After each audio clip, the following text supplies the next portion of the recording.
Hindi! Ayoko! Bitiwan mo ako!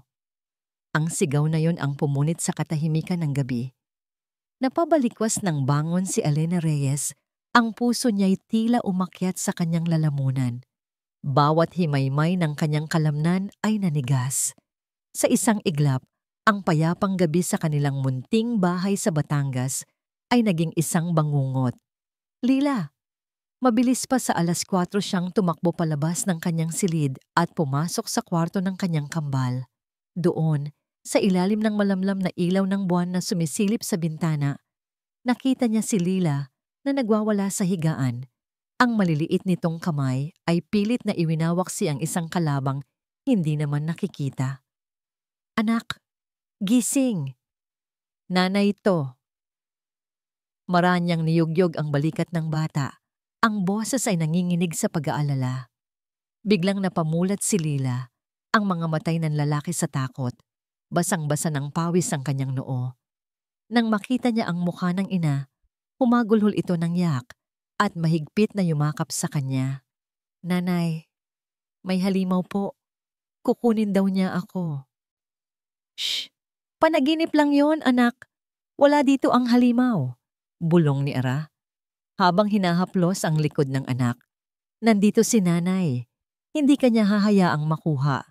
Sa kabilang kama, nagising na rin si Luna at kinukusot ang mga mata. Okay lang ba si Lila, nanay? Okay lang siya, anak.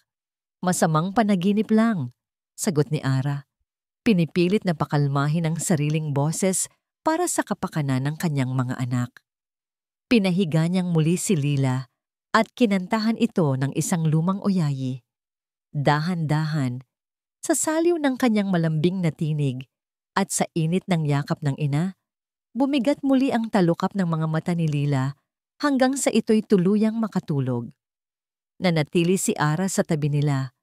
Pinagmamasdan ng dalawang anghel sa kanyang buhay, magkamukhang magkamukha. Si Luna na may tapang at si Lila na may lambing.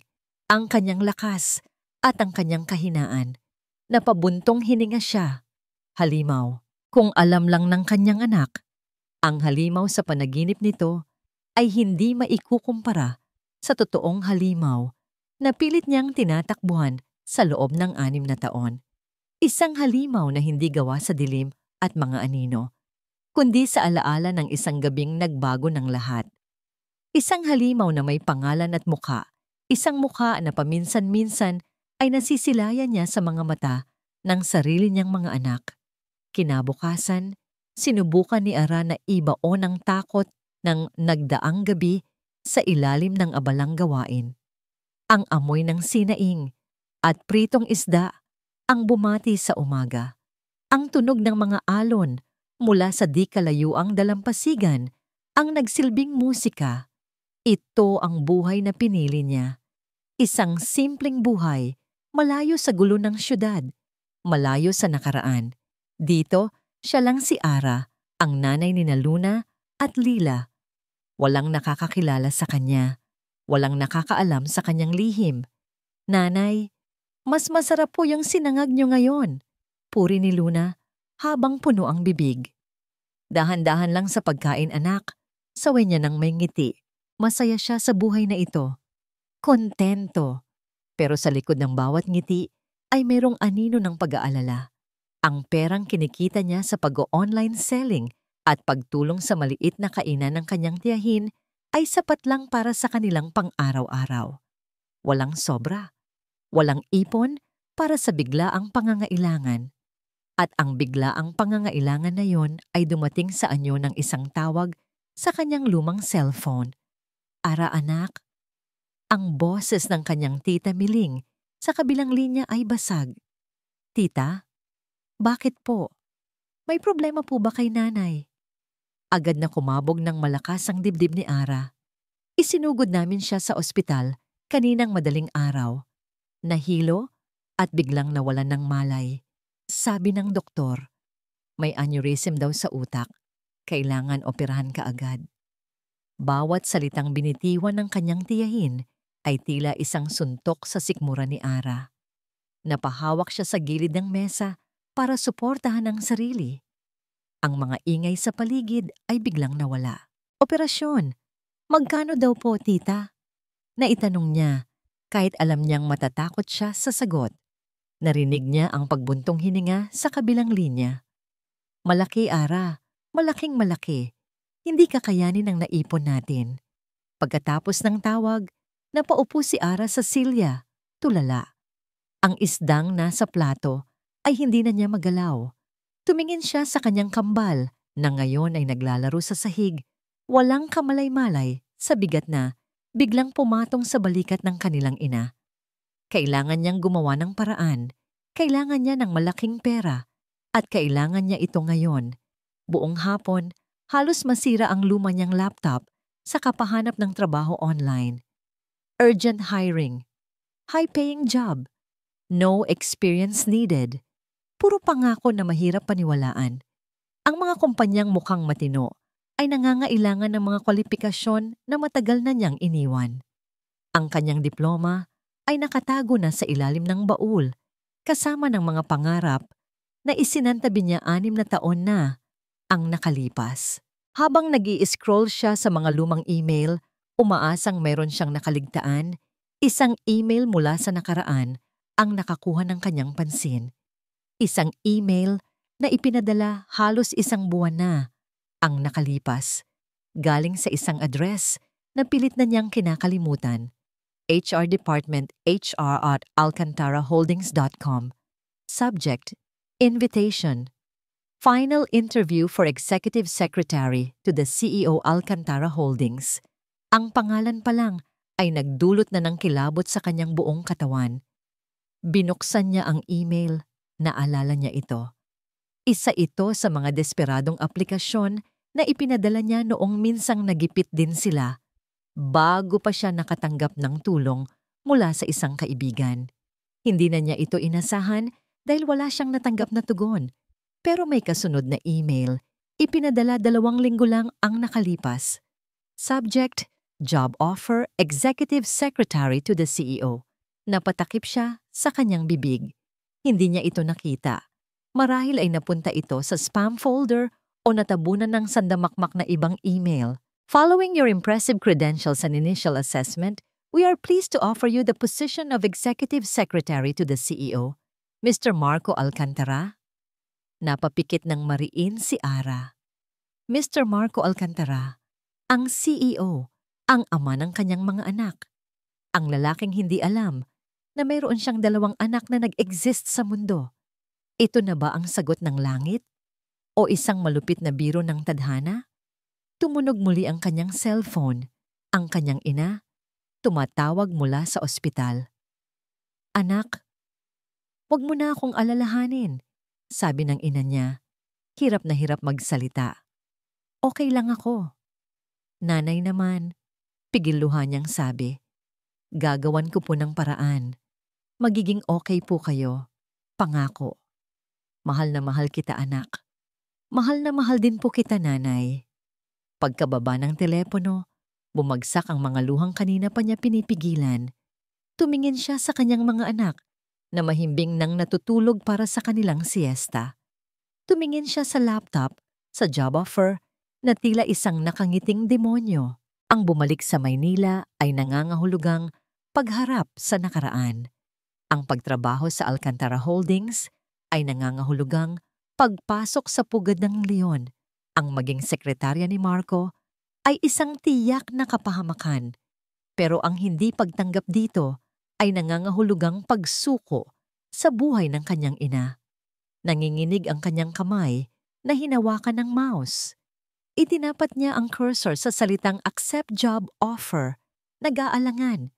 Bawat tibok ng kanyang puso ay isang sigaw na nagsasabing, huwag. Ngunit ang imahe ng kanyang ina na nakahiga sa kama ng ospital at ang mga mukha ni Luna at Lila ang nagbigay sa kanya ng desisyon. Para sa kanila, haharapin niya kahit ang pinakamalaking halimaw. Huminga siya ng malalim at pinindot niya ito. Ang hangin sa terminal ng bus ay siksik sa amoy ng diesel at alikabok. Isang mundong napakalayo sa amoy dagat na hangin ng Batangas. Mahigpit ang yakap ni Ara Sa kanyang dalawang anak, nais niyang isilid sa kanyang puso ang init ng kanilang maliliit na katawan. "Luna, Lila, magpapakabait kayo kay Lola Miling, ha?" sabi niya.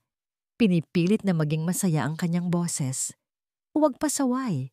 Pangako, uuwi si nanay agad." "Bibilhan mo po kami ng malaking-malaking doll, nanay?" tanong ni Luna. Ang mga matay kumikinang sa pag-asa. Napangiti si Ara. "Oo, anak. Ang pinakamalaking doll walebatigzal na mahahanap ni nanay." Si Lila naman ay nakayakap lang sa kanyang binti. Ang mukha ay nakasubsob sa kanyang palda. "Babalik ka po, di ba nanay?" Yumuko si Ara at hinalikan ang tuktok ng ulo nito. "Oo naman anak, babalik at babalik si nanay sa inyo. Iyon ay isang pangakong hindi niya kailanman sisirain." Isang mahabang busina ang hudyat ng pag-alis. Sa huling pagkakataon, niyakap niya ang mga ito at ang kanyang tita Miling. Bawat hakbang paakyat sa bus ay tila may batong humihila sa kanyang mga paa. Mula sa bintana, pinanood niya ang tatlong pinakamahahalagang tao sa buhay niya na unti-unting lumiliit hanggang sa sila'y naging maliliit na tuldok na lang at tuluyang nilamon ng malayuan. Doon lang niya hinayaang pumatak ang isang butil ng luha. Agad niya itong pinunasan. Hindi ito ang oras para maging mahina. Ang biyahe papuntang Maynila ay isang paglalakbay pabalik sa nakaraan. Bawat kilometrong nilalakbay palayo sa Batangas ay tila isang kilometrong paglayo sa kanyang sarili, ang pagiging simpleng ina at paglapit sa babaeng matagal na niyang ibinaon sa limot. Pagbaba niya sa syudad, sinalubong siya ng ingay, usok at magulong daloy ng mga tao. Nag-iba na ang lahat, o marahil siya ang nag-iba. Ngunit may isang bagay na hindi nagbago. Habang nakasakay sa taxi, mula sa di kalayuan, natanaw niya ito. Isang toring gawa sa salamin at bakal na tila isang sibat na nakaturo sa kalangitan. Matikas, makapangyarihan, malamig. Alcantara Tower. Biglang nanuyo ang kanyang lalamunan. Doon, sa loob ng gusaling iyon, nagtatrabaho ang ama ng kanyang mga anak. At sa loob ng ilang minuto, doon na rin siya magtatrabaho. Nang tumigil ang taxi sa harap ng naglalakihang gusali, halos 10 minuto siyang hindi makagalaw sa loob. Pinagmasdan niya ang mga taong pumapasok at lumalabas.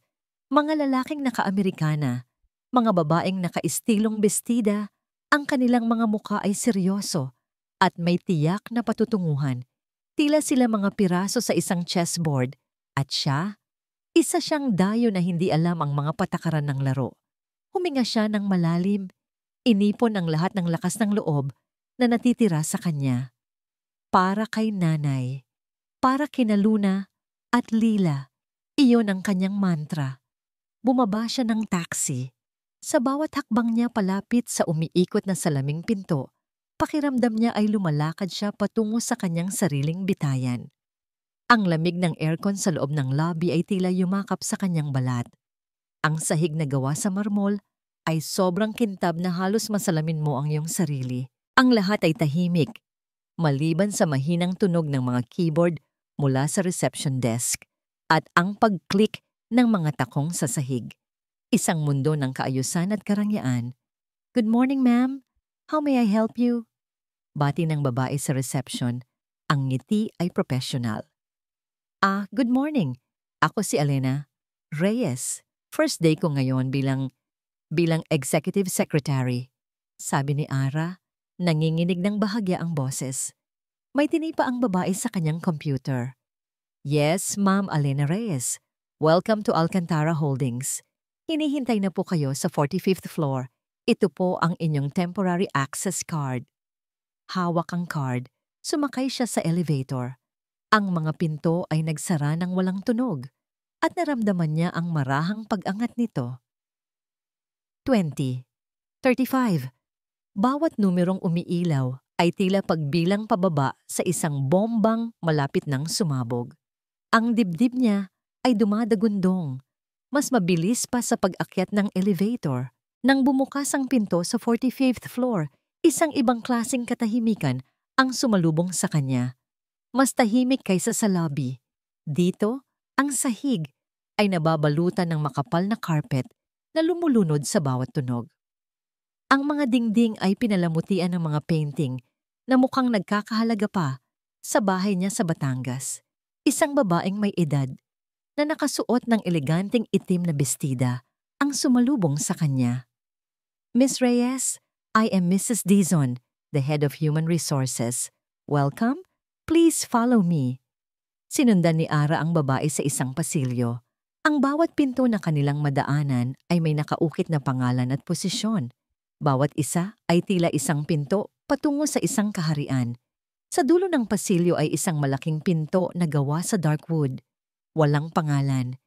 Tanging isang simpleng plakang tanso na nagsasabing, Office of the CEO. Huminto sila. Bumaling sa kanya si Mrs. Dizon. He's waiting for you inside. Good luck, Miss Reyes. Iniwan siyang mag-isa ni Mrs. Dizon sa harap ng pinto. Ito na, ilang pulgada na lang ang layo niya sa lalaking 6 na taon niyang tinakasan. Pinikit niya ang kanyang mga mata, humugot ng isang malalim na hininga at kumatok. Isang mahina, ngunit malinaw na, "Come in," ang narinig niya mula sa loob. Dahan-dahan niyang pinihit ang doorknob na para bang ito ay gawa sa nagbabagang bakal. Itinulak niya ang pinto. Ang unang napansin niya ay ang liwanag. Ang buong dingding sa likod ng mesa ay gawa sa salamin na nagbibigay ng nakakasilaw na tanawin ng buong syudad.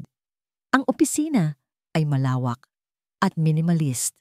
Pinalamutian ng itim, puti at kulay abo. Isang opisina na sumisigaw ng kapangyarihan. At doon, nakaupo sa likod ng isang malaking mesa na gawa sa salamin ay isang lalaki. Nakayuko ito. May binabasang dokumento. Ang itim niyang buhok ay ganoon pa rin. Ang tindig ng kanyang mga balikat ay pamilyar pa rin. Nang marinig niya ang pagbukas ng pinto, dahan-dahan itong nag-angat ng tingin.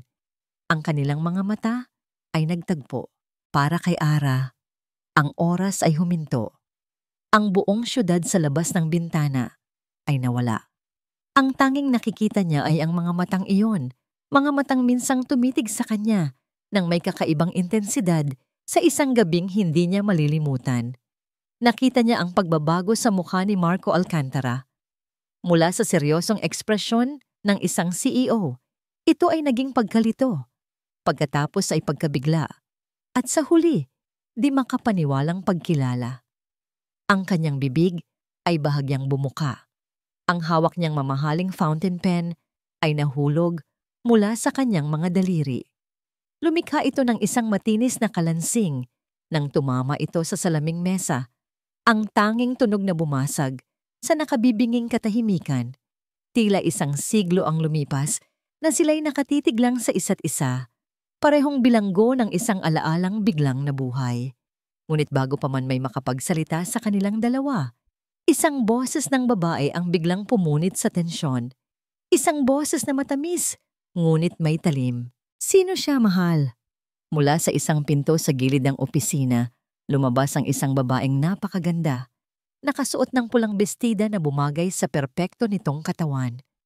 Lumakad ito palapit kay Marco at ipinulupot ang braso sa kanya, tila isang reynang inaangkin ng kanyang hari. Si Katrina Sandoval. Ang kanyang mga mata ay matalim. Sinusuri si Ara, mula ulo hanggang paa na para bang isa itong dumi na naligaw sa kanyang palasyo. Pakiramdam ni Ara ay bigla siyang naging langgam na napadpad sa isang piging ng mga higante. Ang salitang mahal ay tumama sa kanyang pandinig na parang isang malakas na sampal, isang malupit na paalala kung nasaan siya at kung sino siya sa buhay ng lalaking nasa harapan niya. Isa lamang siyang multo mula sa nakaraan. At ang babaeng ito, si Katrina Sandoval ang katotohanan. Agad na kumilos si Marco. Ang pagkabigla sa kanyang mukha ay napalitan ng isang pilit na pagiging formal, isang maskarang isinusuot ng isang CEO na nahuli sa isang hindi inaasahang sitwasyon. Mabilis siyang tumayo. Bahagyang inilayo ang sarili mula sa pagkakahawak ni Katrina. "Katrina, this is Miss Elena Reyes," sabi niya. Ang kanyang boses ay mas malalim at mas formal kaysa sa naaalala ni Ara. "My new executive secretary." Bumaling sa kanya si Katrina.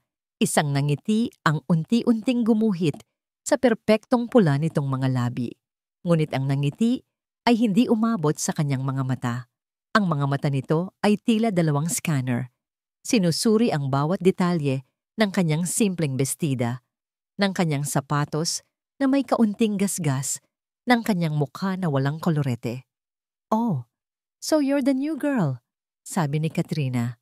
Ang bawat salita ay may pino, ngunit matalas na tono. "Welcome. I hope you're competent.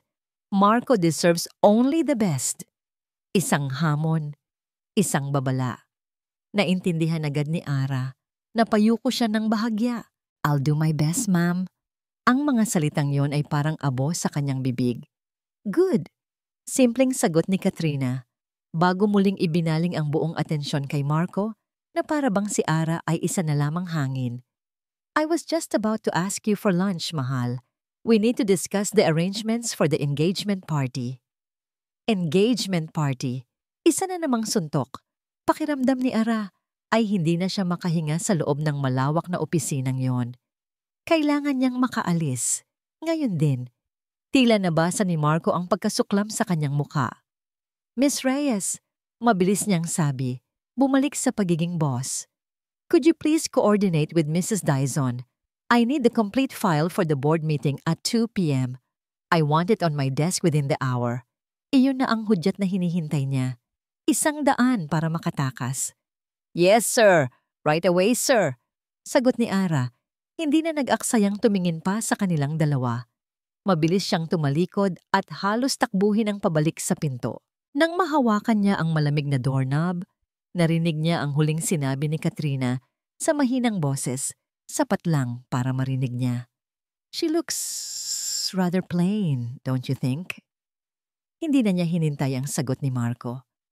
Binuksan niya ang pinto, lumabas, at isinara ito ng may kaunting puwersa. Nang siya'y nasa pasilyo na, sumandal siya sa malamig na pader. Hinahabol ang kanyang hininga na hindi niya namalayang pinipigil pala niya. Nanginginig ang kanyang mga tuhod. Ang puso niya ay dumadagundong sa kanyang dibdib na parang isang kabayong gustong kumawala. Isinara niya ang kanyang mga mata. Ang imahe ng magandang mukha ni Katrina, ang posesibong paraan ng paghawak nito kay Marco, ang kanilang pinag-uusapang engagement party, lahat ay umikot-ikot sa kanyang isipan. Ano itong pinasok ko? Ang tanong ay umaling kaungaw sa kanyang isipan. Pumunta siya rito para sa kanyang ina, para sa kanyang mga anak. Pero sa unang araw pa lang, parang sinasampal na sa kanya ng tadhana ang katotohanang ang pagtakas niya 6 na taon na ang nakalipas ay hindi sapat. Ang nakaraan ay hindi nananatili sa nakaraan. Narito ito, humahabol sa kanya, at ngayon ay amo na niya. At ang amo niya ay malapit ng ikasal. Huminga siya ng malalim, pilit na itinatayo ang sarili. Hindi siya pwedeng magpatalo sa takot. Hindi ngayon. Milyon-milyong beses na mas mahirap ito kaysa sa inaakala niya. Pero wala siyang pagpipilian. Inayos niya ang kanyang damit, pinunasan ang gilid ng kanyang mata na hindi niya namalayang nabasa na pala, at nagsimulang maglakad palayo sa pinto ng opisina ng CEO. Bawat hakbang ay mabigat, ngunit bawat hakbang ay isang pagpapatunay sa sarili na kakayanin niya ito. Kahit na sa loob-loob niya, ang tanging gusto niyang gawin ay tumakbo. Tumakbo ng mabilis, sumakay sa unang bus pabalik sa Batangas at yakapin ang kanyang mga anak na tila hindi na niya sila bibitawan pa. Nang sumara ang pinto ng opisina, si Marco Alcantara ay muling bumagsak sa kanyang silya. Ang kanyang braso ay nakasandal sa salaming mesa. Ang katawan niya ay nakahinga ng maluwag dahil nakaalis na si Elena. Ngunit ang kanyang isip, ito ay isang nagwawalang bagyo. "Anong nangyayari sa iyo, mahal?" Tanong ni Katrina. Ang boses nito ay nag-iba. may bahid ng pagdududa. You look pale. Pinilit niyang ngumiti. Isang pilit na ngiti. Wala. Napagod lang sa dami ng papeles. Let's talk about the engagement party, okay? Ngunit ang isip niya ay hindi na nakinig sa mga detalye tungkol sa theme o sa guest list. Ang tanging nakikita niya ay ang mukha ni Alena Reyes. Ara. Ang pangalan niya ay parang isang lumang sugat na biglang nagbukas. 6 na taon. 6 na taon siyang hindi nito nakita, hindi inisip, o pinilit niyang huwag isipin. Ang gabing iyon, 6 na taon, na ang nakalipas ay isang pagkakamali. Hindi pagkakamali. Iyon ay isang gabi kung saan siya nagdesisyong maging tao bago siya tuluyang maging makina. Bago ang kanyang engagement sa isang babaeng hindi niya mahal, sa isang kasunduang hindi niya pinili, nagpakawala siya. Nagpalipas ng gabi sa isang bar na malayo sa kanyang mundo. Doon, nakita niya si Ara. Hindi siya glamorous, gaya ng mga babaeng nakikilala niya sa society parties, ngunit may kakaiba itong karangalan at kalungkutan sa mga mata. Isang gabing puno ng katahimikan at pag-unawa, walang pangalan na tinanong, walang pangako na binitawan. Pagkatapos ng gabing iyon, kailangan na siyang bumalik sa kanyang mundo. Kinaumagahan, iniwan niya ito. Iniwan niya ang isang sobre na may malaking halaga at ang kwintas. Napahawak siya sa kanyang leeg. Ang kwintas na yon ay hindi lang basta alahas. Iyon ang huling bagay na ibinigay sa kanya ng kanyang namayapang ina. Ibinigay niya yon kay Ara bilang isang kakaibang pangako. Isang pangako na hindi niya matukoy. Ang pag-iwan sa kwintas ay isang pangako na sana ay bumalik siya.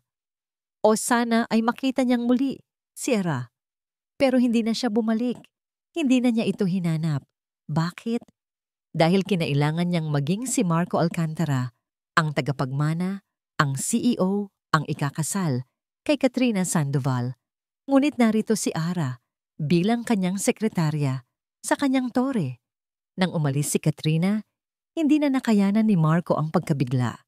Kinuha niya ang kanyang cellphone at tumawag sa HR. Mrs. Dyson, I need you to send me the complete hiring file of my new executive secretary, Alena Reyes. Now? Sir, may problema po ba? Tanong ni Mrs. Dyson. Wala. Just send it. Pagkatapos ng ilang minuto, dumating ang file sa kanyang computer. Binuksan niya ito. Ang kanyang mga mata ay walang sawang nagbabasa ng bawat detalya. Alena Reyes, 30 years old, Batangas address, education cum laude, business management. Ibinaba niya ang file. Matagal niyang tinitigan ang screen. Ang mga papeles ay tahimik. Walang anumang bahid ng pagdududa. Walang anumang bahid na mayroon silang nakaraan. Wala namang sinasabing may asawa o anak siya. Wala siyang sinabi. Ang gabi ay lumipas, ngunit ang isip ni Marco ay hindi matahimik. Nagtrabaho siya hanggang gabi, ngunit bawat pagtingin niya sa kanyang mesa, nakikita niya si Ara na nakaupo roon. Ang kanyang bawat galaw ay profesional, ngunit ang kanyang mga mata ay puno ng takot. Alam niyang natatakot si Ara, ngunit ano ang kinatatakutan niya? Ang makita si Marco muli? O mayroon bang mas malalim pa? 8:00 na ng gabi nang magdesisyon si Marco na umuwi. Kinuha niya ang kanyang briefcase at jacket. Habang papunta sa elevator, dumaan siya sa kanyang secretariat desk. Nililigpit ni Ara ang kanyang mga gamit. Mukhang pagod na pagod, ngunit hindi pa rin siya umuuwi. Miss Reyes, umuwi na kayo, sabi niya. Pilit na pinapanatiling profesional ang kanyang boses. Nagulat si Ara at halos mapatalon. Opo, sir. Sandali lang po. Wala na kayong kailangang gawin, patuloy ni Marco. Mag-ayos kayo ng sarili. May importante kayong lakad. Napayuko si Ara. May pupuntahan lang po akong kaibigan, sir. Naglakad si Marco patungo sa elevator. Sige, huwag magpapagabi. Naghihintay siya sa elevator nang biglang may narinig siyang kalansing mula sa likuran. Ay! Lumingon si Marco. Si Ara, nagmamadali, ay naalis sa balanse ang kanyang bag. Tumalsik ang kanyang mga gamit sa sahig, lipstick, susi, tissue at isang maliit na dompet. Agad na lumapit si Marco upang tumulong. Sabay silang napayuko at nang iaabot niya ang maliit na dompet kay Ara, isang bagay na nakatiklop ang nahulog mula dito. Isang maliit na litrato. Dinampot niya ito. Nakatiklop ito sa apat. Nang buksan niya, nakita niya ang litrato ng dalawang batang babae. Mga kambal, mga 6 na taong gulang. Nagkatinginan sila, nakangiti. Ang isa ay may medyo makulit na tingin. Ang isa naman ay may malumanay na ngiti. Ngunit ang hindi inaasahan ni Marco, ang nagpatigil sa paghinga niya ay ang pagtingin niya sa mukha ng mga bata. Ang mga bilog na mata, ang matangos na ilong, at ang bahagyang kurba ng ngiti. Ang mga batang ito ay may hindi maikakailang pagkakahawig sa isang larawan na matagal nang nakatago sa kanyang wallet. Ang larawan niya noong bata pa siya at lalo pang nagpatindi sa kanyang pagkabigla. Ang isa sa mga bata, ang mukhang mas malambing, ay may suot sa kanyang leeg, isang pamilyar na silver chain, at sa dulo nito, isang maliit na diamante na kumikinang kahit sa kupas na litrato. Ang kwintas ng kanyang ina. Nabitawan niya ang litrato na para siyang napaso. Lumipad ang mga ito sa sahig. Ang kanyang paghinga ay bumigat. Ang pintig ng kanyang puso ay tila isang tambol na nagbabadyang gumuho ang mundo. Nataranta si Ara. Mabilis niyang pinulot ang litrato at isinilid sa dompet. Ang mga kamay ay nanginginig. Salamat po, sir, sabi niya. Hindi makatingin ng diretso sa kanya. Hindi kumibo si Marco. Nakatayo lang siya. Ang mga mata ay nakatitig sa mukha ni Ara, na ngayon ay namumutla. Hinahanap niya ang sagot sa mga matang iyon. Mga matang 6 na taon na ang nakalipas ay tinitigan niya sa ilalim ng dilim. At ngayon ay tinititigan niyang muli sa ilalim ng malamig na ilaw ng opisina, puno ng mga tanong na naguumapaw. Sino? Nagsimula siyang magtanong. Ang boses ay garalgal at halos hindi lumabas. Sino sila? Bumukas ang pinto ng elevator. Ang tunog nito ay tila isang alarmang gumising sa kanila mula sa isang masamang panaginip. Mga pamangkin ko po, sir. Mabilis na sagot ni Ara. Ang boses ay nanginginig at puno ng kasinungalingan. Kambal po. Anak ng kapatid ko sa probinsya. Hindi inaalis ni Marco ang kanyang titig. Pamangkin? Ulit niya. Ang salita ay mabigat sa kanyang bibig. Bawat instinct sa kanyang katawan, bawat hibla ng kanyang pagkatao ay sumisigaw na hindi ito totoo. Opo, sir. Sige po, mauna na po ako. Hindi na hinintay ni Ara ang kanyang sagot. Mabilis siyang tumalikod, hawak-hawak ng mahigpit ang kanyang bag, na para bang iyon ang kanyang tanging salbabida, at naglakad palayo, papalabas ng gusali. Naiwan si Marco na nakatayo roon, mag-isa sa tahimik na hallway. Pinanood niya ang papalayong anyo ni Ara, hanggang sa ito'y mawala sa paningin. Pamangkin. Kung pamangkin niya lang, ang mga yon, bakit ganito ang reaksyon niya?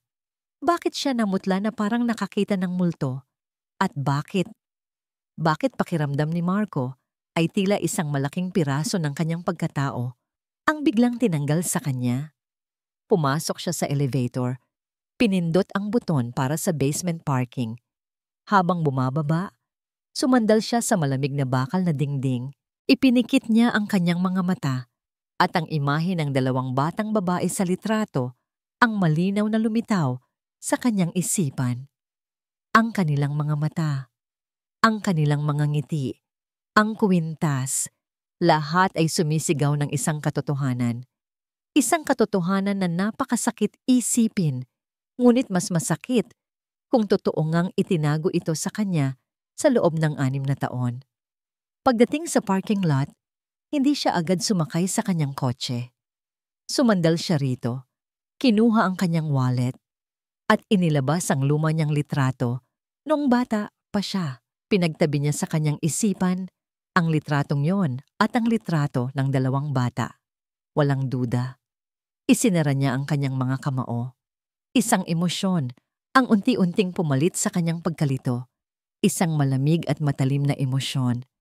Galit. Galit dahil sa kasinungalingan. Galit dahil sa 6 na taon na nawala. Galit dahil kung totoo ang kanyang hinala, mayroon siyang 2 anak sa mundo na hindi man lang niya alam na nabubuhay. Binuksan niya ang pinto ng kanyang sasakyan ng may puwersa. Kailangan niyang malaman ang totoo. At sisiguraduhin niyang malalaman niya ito. Bukas, haharapin niya si Alina Reyes, hindi bilang kanyang boss, kundi bilang isang lalaking humihingi ng sagot sa isang tanong na maaaring magbago ng lahat. Walang tulog. Iyon ang naging resulta ng gabing iyon para kay Alina Reyes. Nakaupo siya sa dilim sa sahig ng kanyang maliit na inuupahang kwarto sa Maynila. Yakap-yakap ang kanyang mga tuhod. Sa kanyang kamay, mahigpit niyang hawak ang dompet na naglalaman ng litratong muntik ng sumira sa lahat. Ang itsura ng mukha ni Marco Alcantara nang makita niya ang larawan, ang pagkalito na naging pagkabigla, at ang huli, ang malamig na pagdududa sa kanyang mga mata ay paulit-ulit na naglalaro sa kanyang isipan na parang sirang plaka. Mga pamangkin ko po. Ang kasinungalingan ay umalingaw-ngaw sa kanyang tainga.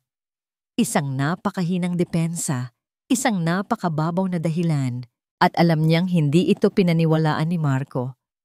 Paano siya maniniwala gayong ang mga bata ay tila maliliit na kopya niya? Napapikit siya ng mariin. Bakit ba kasi inilagay pa niya sa dompet ang litratong iyon? Dapat sana ay itinago niya ito sa Batangas. Ngunit sa tuwing nalulungkot siya at nangungulila sa kanyang kambal, ang munting litratong iyon ang nagsisilbi niyang lakas, isang paalala kung para kanino siya lumalaban. Ngayon, ang mismong lakas na yon ang naging kanyang kahinaan. Kinabukasan, ang pagpasok sa Alcantara Tower ay tila paglalakad sa isang entablado kung saan siya ang tanging artista at lahat ng mata ay nakatutok sa kanya. Pakiramdam niya, bawat empleyadong nakakasalubong niya ay alam ang kanyang lihim. Ang tensyon sa pagitan nila ni Marco ay halos mahahawakan sa sobrang kapal. Hindi na ito tulad ng kahapon na puno lang ng awkward na katahimikan. Ngayon, may bigat. May pagsisiyasat sa bawat tingin na ibinibigay ni Marco sa kanya. Hindi ito galit na sumisigaw. Ito ay isang galit na tahimik, nag-oobserba, naghihintay ng tamang pagkakataon. Habang inaayos niya ang schedule ni Marco, naramdaman niyang nakatayo ito sa kanyang likuran. Hindi siya lumingon. Narinig niya ang pagbuntong hininga nito. "Mrs. Reyes," sabi ni Marco, ang boses ay kontrolado, ngunit may diin. "I need you to be focused today. May board meeting tayo. I can't afford any mistakes." Isang babala. "Alam ko ang ginagawa mo. Huwag kang magkakamali." "Yes, sir," sagot niya. Ang mga mata ay nakatutok sa computer screen. Everything is prepared. Sa buong umaga, ginawa niyang perpekto ang lahat. Ang bawat dokumento ay nakaayos. Ang bawat tawag ay nasasagot ng profesional. Ginamit niya ang trabaho bilang isang pader, isang panangga laban sa mga matang mapanuri ng kanyang amo. Ngunit sa likod ng pader na yon, ang kanyang puso ay walang tigil sa pagkabog, naghihintay sa tanong na alam niyang hindi magtatagal ay darating. At dumating nga ito, ngunit hindi sa paraang inaasahan niya. Tanghali na at abala siya sa paghahanda para sa board meeting nang biglang tumunog ang kanyang cellphone. Isang pamilyar na kanta na itinakda niya para sa mga tawag mula sa probinsya.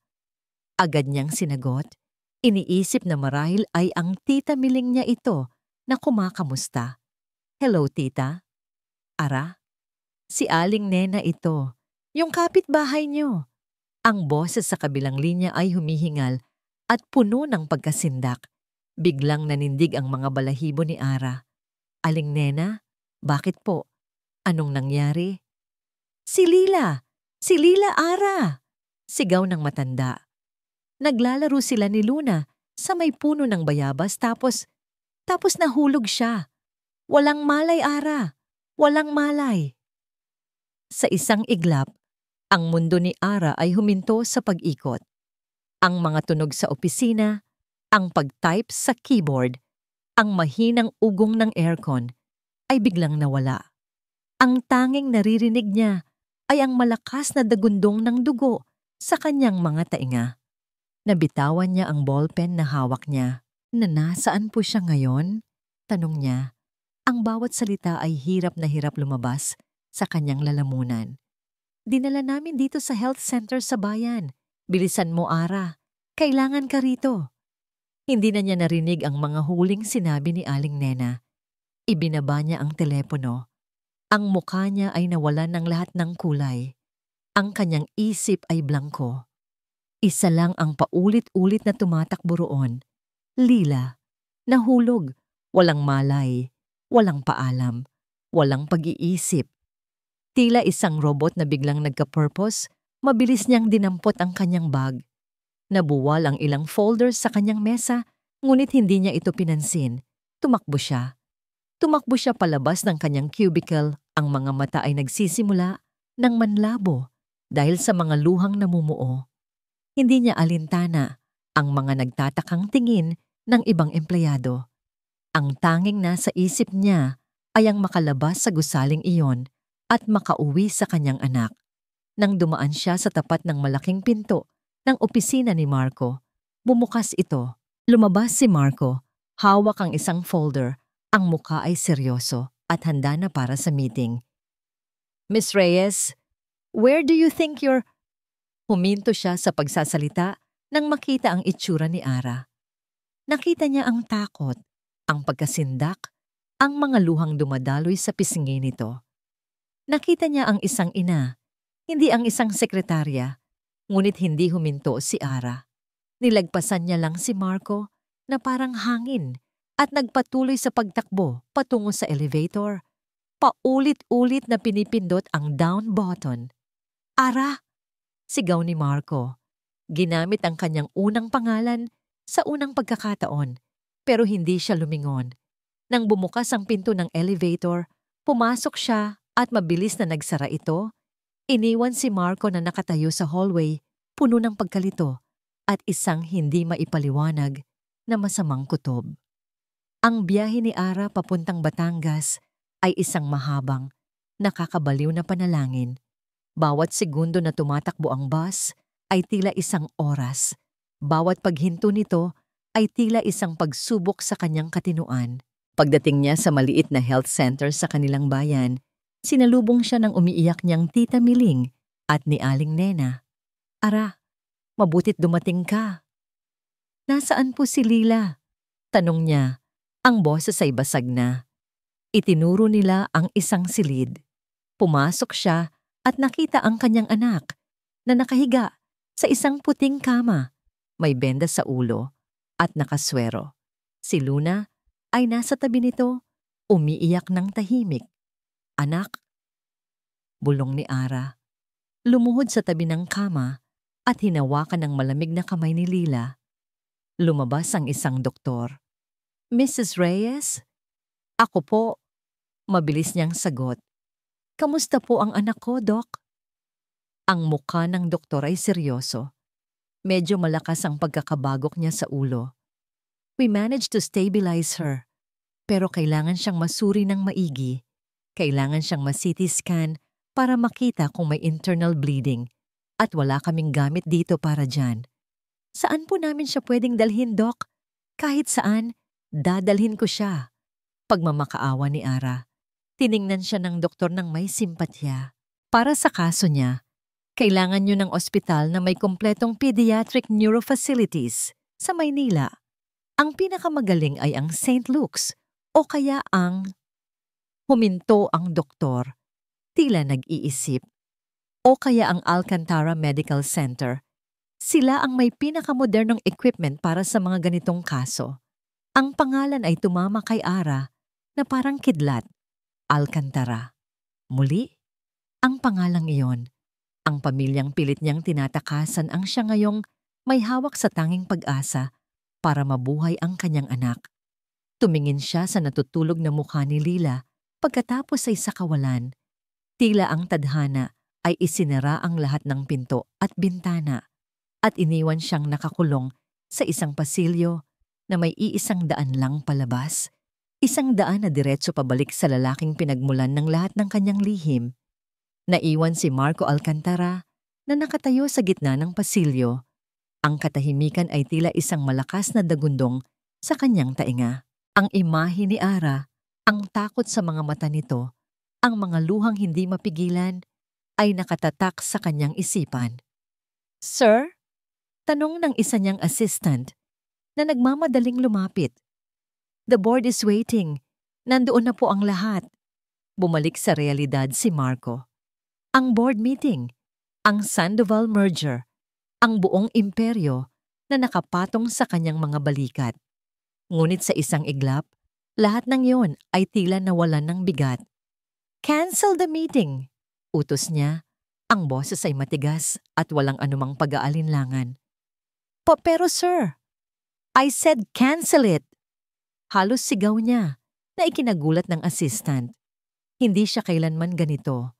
Palagi siyang kalmado, palaging kontrolado. Ngayon, ang kontrol na yon ay natutunaw na parang yelo sa ilalim ng araw. Pumasok siya pabalik sa kanyang opisina at isinara ang pinto ng may kalabog. May mali. Isang bagay na napakalaki at napakabigat ang nagtulak kay Ara para tumakbo ng ganoon.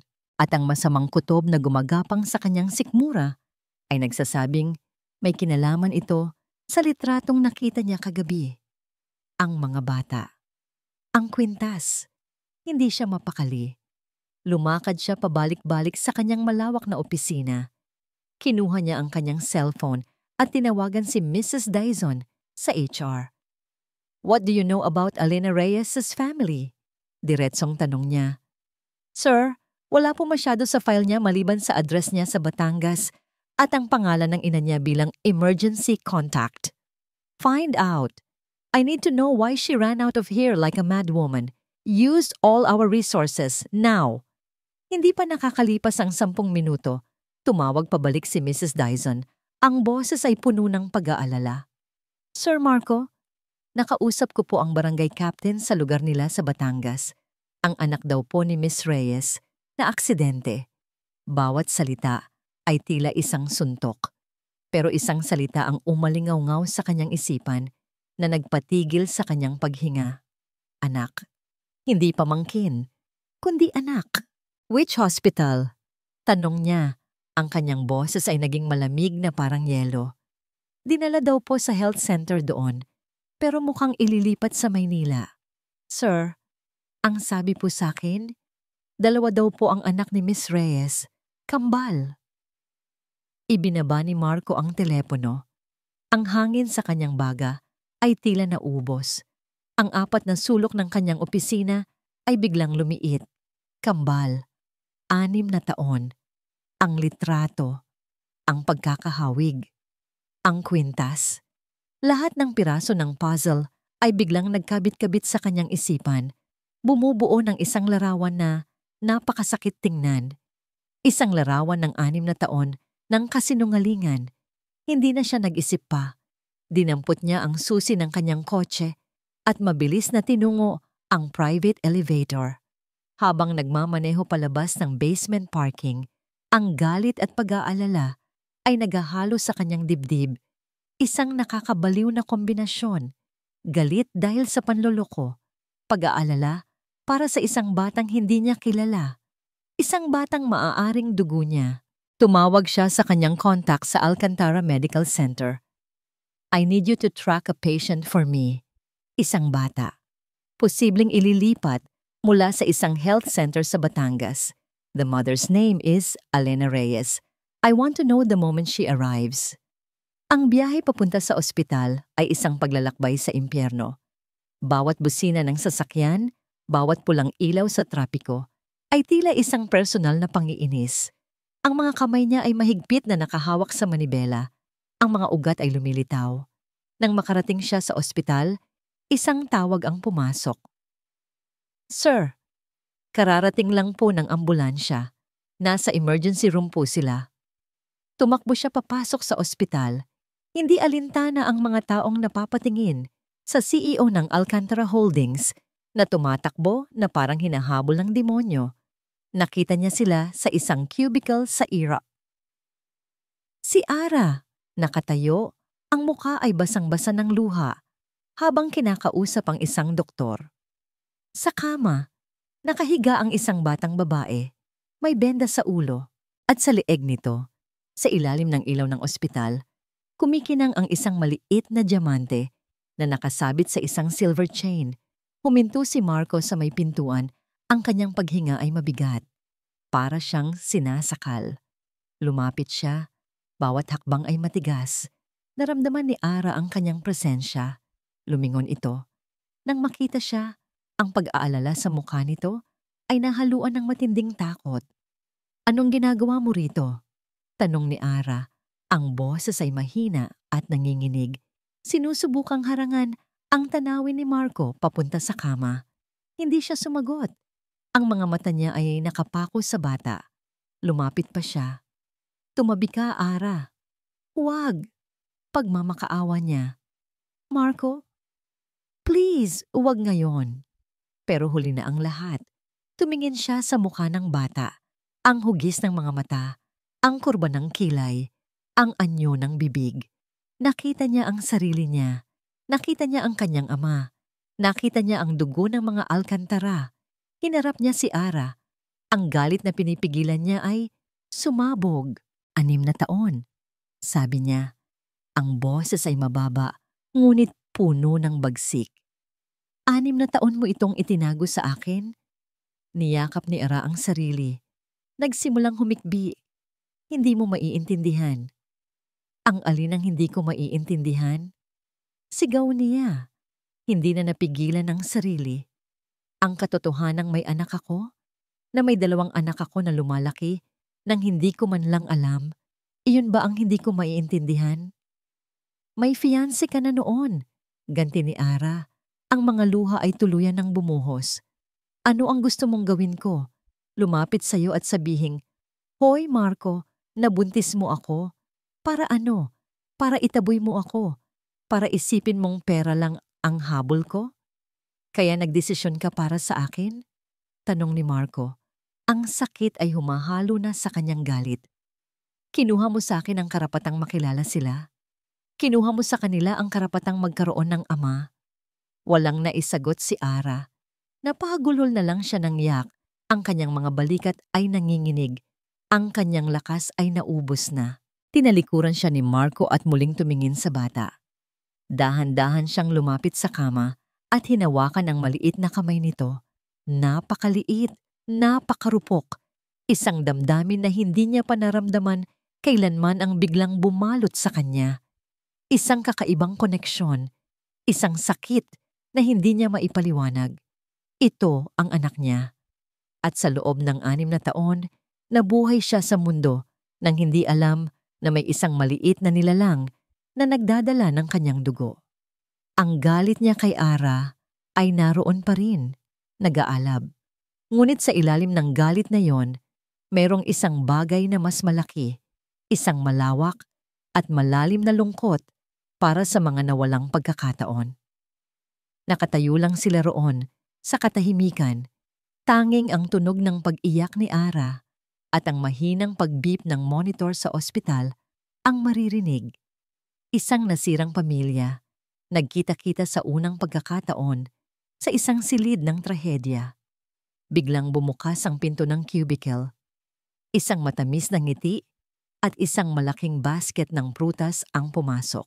"Narito pala kayo, Sir Marco," sabi ni Katrina Sandoval. Ang boses ay puno ng pagiging inosente. "I heard about your secretary's daughter. Kamusta na siya?" Ang kanyang mga mata ay matalim na lumipat mula kay Marco patungo sa umiiyak na si Ara. At sa huli ay tumuon sa batang nakahiga sa kama. Isang malamig at kalkuladong tingin na hindi nakaligtas sa paningin ni Marco. Ang pagdating ni Katrina Sandoval ay parang isang bugso ng nagyayelong hangin na pumasok at sinipsip ang lahat ng natitirang init sa loob ng silid. Biglang-bigla, ang personal na trahedya ni Ara ay naging isang pampublikong palabas kung saan siya ang bida na walang kamalay-malay. At si Katrina ang direktor na may hawak ng buong script. Nakita ni Ara kung paano nagbago ang tindig ni Marco. Ang nag-aalab na galit na nakatutok sa kanya kanina ay napalitan ng isang alerto at hindi komportableng postura. Ang kanyang mga balikat ay nanigas at ang kanyang mga kamao ay bahagyang bumukas at sumara sa kanyang tagiliran. Tila isang hari na biglang sinugod sa kanyang pribadong teritoryo at hindi sigurado kung paano dapat kumilos. Si Katrina naman ay lumakad palapit na may perpektong postura. Ang bawat pag-click ng kanyang mamahaling stiletto sa sahig ng ospital ay tila isang pagdidiin ng kanyang kapangyarihan at karapatan na maparoon. Ang kanyang ngiti ay maliwanag at kaakit-akit, ngunit hindi ito umabot sa kanyang mga mata. Ang mga mata nito ay nanatiling malamig at kalkulado habang mabilis nitong sinuri ang buong eksena. Ang namumugtong mga mata ni Ara, ang gusot nitong damit, ang galit at pagkalito sa mukha ni Marco, at ang bata sa kama. Grabe, I was so worried when I heard, sabi ni Katrina. Ang boses ay puno ng pekeng simpatya na tila isang mamahaling pabango na masyadong matapang para sa isang sterile na silid. Ipinatong niya ang basket ng prutas sa isang maliit na mesa sa tabi. Isang kilos na tila nagpapakita ng kabaitan, ngunit sa totoo'y isang pag-aari sa espasyo. It's a good thing Sir Marco is so kind to his employees. He even canceled a board meeting para lang puntahan ka. Bawat salita ay isang patalim na may pulot. Employees, ipinapaalala nito kay Ara ang kanyang lugar. Hindi siya karibal, hindi siya kapantay. Isa lang siyang hamak na empleyado. Isang responsibilidad, isang abala. Napayuko si Ara. Pakiramdam niya ay lumiit siya hanggang sa maging isang langgam na namang. Ang damit niyang gusot, ang mukha niyang walang ayos at namamaga sa kaiiyak. Lahat ay tila isinisigaw ang kanyang pagkatalo sa harap ng perpektong babaeng ito na tila lumabas mula sa pabalat ng isang magazine. Salamat po, ma'am. Halos pabulong niyang sabi. Ang mga salita ay parang buhangin sa kanyang lalamunan. Hindi siya direktang pinansin ni Katrina. Ang atensyon nito ay ganap nang na kay Marco. At pagkatapos ay sa batang nakahiga sa kama. Lumapit ito at ang mamahaling pabango nito ay nilamon ang amoy ng alkohol at gamot sa silid. Kawawa naman ang munting anghel na ito. Sabi ni Katrina, ang boses ay tila huni ng isang ibon. Ngunit ang mga mata ay nanatiling mapanuri. Hinaplos nito ng bahagya ang buhok ni Lila. Isang kilos na dapat sana ay malambing, ngunit sa paningin ni Ara ay tila isang pag-inspeksyon. She looks so fragile. May lahi ba kayong mestizo, Miss Reyes? Tanong ni Katrina. Ang ngiti ay lumawak ng bahagya. Ngunit ang mga mata ay matalim na bumaling kay Ara. Tila naghahanap ng kumpirmasyon. Ang tanong ay tumusok sa puso ni Ara. Isang tanong na hindi nangangailangan ng sagot. Isang tanong na para sa kanya at para kay Marco lamang. Isang tanong na naglalantad ng isang katotohanang pilit niyang tinatago. Sa isang iglap, naintindihan ni Ara, alam ni Katrina, o hinala nito. At sinasadya nitong iparinig ang tanong na yon. Hindi lang sa kanya, kundi kay Marco din. Hindi nakasagot si Ara. Napako ang kanyang tingin kay Katrina. Ang mga mata ay puno ng hamon at takot. Gusto niyang sumigaw. Gusto niyang sabihin sa babaeng ito na umalis, ngunit ang kanyang lalamunan ay tila nakasarado. Napansin ni Marco ang tensyon. Mabilis siyang kumilos, humarang sa pagitan ni Katrina at ni Ara. Bahagyang itinulak palayo si Katrina. Katrina, sapat na. This is not the time or place for this. Oh, mahal, I'm just showing concern. Sagot ni Katrina. May tono ng pagkukunwari na nasaktan. Isn't that right, Miss Reyes? We just want to make sure everything is okay. Lalo na't tumingin ito ng makahulugan kay Marco bago bumalik ang tingin kay Ara. Ang dami pang kailangan ayusin para sa kasal ninyo. Sa isang iglap, parang nawalan ng hininga si Ara. Ang kasal ninyo, ang pagdidiin sa ninyo. Isang paalala na sa kabila ng lahat, mayroon ng nakatakdang kinabukasan si Marco at wala siya roon. Excuse me, may I speak to Miss Reyes alone? Isang matigas na boses ang narinig mula sa likuran. Isang nurse na may hawak na chart ang lumapit. Bumuntong hininga si Katrina. Fine, but I'll be waiting outside, mahal. Don't take too long. Nagbigay ito ng huling matalim na tingin kay Ara bago lumabas. Ang tunog ng kanyang takong ay tila isang senyales ng pag-alis, ngunit sa totoo'y isang pangako ng pagbabalik. Nang makalabas si Katrina, umupo ang nurse sa tabi ni Lila at sinuri ang kondisyon nito. Naiwan silang dalawa ni Marco. Ang tensyon ay muling bumalik, mas matindi kaysa kanina. Lumapit si Marco kay Ara. Ang kanyang mukha ay seryoso. Ngayon, Ara, nagsimula siya. Ang boses ay mababa at puno ng awtoridad. Gusto ko ng lahat ng detalye. Totoo ba ang sinabi ni Mrs. Dyson? Kambal? Anak mo? Hindi siya nakatingin sa mga mata ni Marco. Napako ang kanyang tingin sa kamay ni Lila. Pinipigil ang bawat emosyon. Bakit mo pa tinatanong? Hindi ba't halata naman? Gusto kong marinig mula sa'yo. Bakit mo itinago? Bakit mo niloko ang lahat? Ang galit ni Marco ay bumabalik. Halo-halo sa sakit ng katotohanan. Hindi ko niloko ang lahat, Marco. Niloko ko ang sarili ko. Sigaw ni Ara, ang luha ay muling umagos. Ano ba ang gusto mong gawin ko? Lumapit sa'yo noon? Sabihing, congrats sa engagement mo, by the way. May baby tayo. Kahit ano sana, Ara. Kung alam ko lang. Kung alam mo lang, Marco. Ano? Itatapon mo ako sa kung saan. Bibigyan mo ako ng pera para manahimik, para hindi masira ang perpekto mong buhay, ang perpekto mong kasal. Ang mga salitang yon ay tila piniga mula sa kanyang kaluluwa. Hindi mo ako kilala ng ganyan, ganti ni Marco. Ang kanyang boses ay kumakapal. Binigyan kita ng kwintas, Ara. Ibinigay ko sa iyo ang isang bagay na mahalaga sa akin. Ano ang ibig sabihin ng lahat ng yon kung alam mong nakatakda akong ikasal? Ang kwintas, napatingin si Ara sa leeg ni Lila, sa maliit na diamante na kumikinang. Hindi ito natanggal sa loob ng 6 na taon. Ano ang gusto mong gawin ko ngayon, Marco? Tanong ni Ara. Ang kanyang boses ay halos pabulong, puno ng kapaitan. Gusto mo bang pagdudahan ko ang pagiging nanay ko? Gusto mo bang tanungin ko ang sarili ko kung nagawa ko ang tama? Gusto ko lang malaman ang totoo, Ara.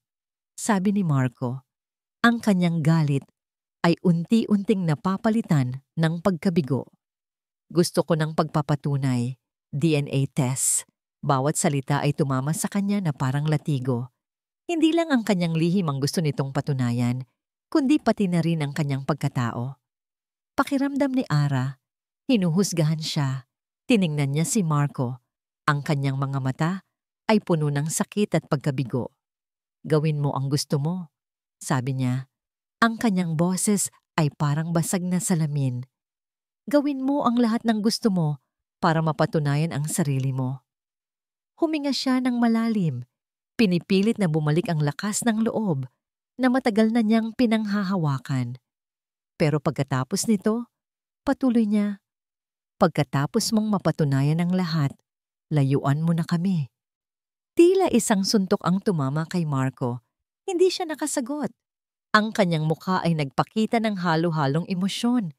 Galit, sakit, at isang bakas ng takot. Kinabukasan, si Marco Alcantara ay isang anino lamang ng kanyang dating sarili. Ang kanyang opisina ay tahimik, ngunit ang kanyang isip ay isang nagwawalang kulog. Hindi niya magawang mag-concentrate sa trabaho. Ang tanging nasa isip niya ay ang mukha ni Ara. Ang galit at sakit sa mga mata nito. At si Lila, ang bata na ngayon ay may posibilidad na kanyang sariling anak. Isang folder ang nakapatong sa kanyang mesa, ang resulta ng DNA test. Ipinadala niya ang sample mula kay Lila ng gabing iyon din sa pamamagitan ng isang pribadong laboratorio na may kakayahang magproseso ng mabilis. Hindi siya natulog, hindi siya nakatulog. Bawat oras ay tila isang buong araw ng paghihintay. Ngayon, narito na ang folder. Nakatayo siya sa harap ng bintana, nakatanaw sa malawak na syudad na tila hindi na niya kakilala. Ang sikat ng araw ay tumama sa kanyang mukha. Ngunit hindi nito nagawang pawiin ang bigat ng damdamin sa kanyang dibdib. Dahan-dahanan siyang bumalik sa kanyang mesa. Ang kanyang mga kamay ay nanginginig ng bahagya habang dinadampot ang folder. Binuksan niya ito. Mga numero, percentages, technical terms. Hindi niya kailangang intindihin ang bawat isa. Ang tanging kailangan niyang makita ay ang huling linya, ang konklusyon, probability of paternity. 99.99%. Bumagsak si Marcos sa kanyang silya. Tila lahat ng lakas sa kanyang katawan ay biglang nawala. Ang papel ay nahulog mula sa kanyang kamay at lumipad sa sahig. Totoo nga, si Lila, anak niya, hindi lang isang bata, hindi lang isang anak, kundi ang resulta ng isang gabi na itinago. Isang gabing akala niya ay simpleng nakaraan na lamang, ang sakit, ang pagkabigla. Ang isang kakaibang pakiramdam ng kagalakan na sumisilip sa gitna ng lahat ng ito. Siya ay ama. Ama ng isang bata na halos mamatay. Pumikit siya ng mariin at ang imahe ng dalawang bata sa litrato ay lumitaw sa kanyang isipan, kambal. Kung si Lila ay anak niya, ibig sabihin, pati si Luna. Dahan-dahan, ang galit niya kay Ara ay unti-unting napalitan ng pagsisisi.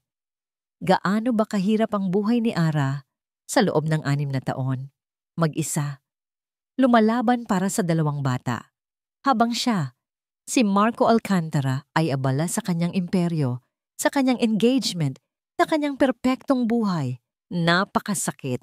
Hindi niya maintindihan kung paano siya nakakita. Hindi niya maintindihan kung paano siya nabuhay nang hindi man lang alam na mayroon siyang dalawang anghel sa mundong ito. Kinuha niya ang kanyang cellphone. Tinawagan niya ang ospital. Kumusta si Lila Reyes? Stable po ang kalagayan niya, Sir Marco. Sagot ng nurse. Ngayon lang po, nagising na po siya. Nagising na. Napangiti si Marco, isang nangiti na may bahid ng luha. Kailangan niyang makita ang mga anak niya. Hindi para magalit, hindi para magtanong, kundi para makita sila. Maramdaman ang kanilang presensya. Mabilis siyang tumayo, dinampot ang kanyang susi at wallet. Wala siyang pakialam kung may meeting pa siya, kung may dapat pa siyang gawin sa opisina. Ang tanging kailangan niyang gawin ay makita ang mga anak niya. Pagdating niya sa Alcantara Medical Center, diretso siya sa pediatric wing. Hindi na niya inisip ang mga mata ng mga empleyado na tila alam na ang kanyang personal na buhay. Ang tanging mahalaga ay ang kanyang pamilya. Nang makarating siya sa silid ni Lila, dahan-dahan niyang binuksan ang pinto. Nakita niya si Ara. Nakaupo sa tabi ni Lila, may binabasang libro. Ngunit may isa pang bata sa silid, si Luna, ang isa pang kambal. Nakaupo ito sa sahig, may hawak na krayon at nagdodrawing sa isang coloring book. Nagkatinginan sila ni Ara. Ang mga mata nito ay puno pa rin ng sakit at pagod, ngunit may bahid ng pagtataka sa kanyang pagdating. Nandito ka, sabi ni Ara. Ang boses ay mahina. Hindi siya sumagot. Ang kanyang mga mata ay nakapako kay Luna. Lumapit siya. Dahan-dahan, tila natatakot na baka mawala ito.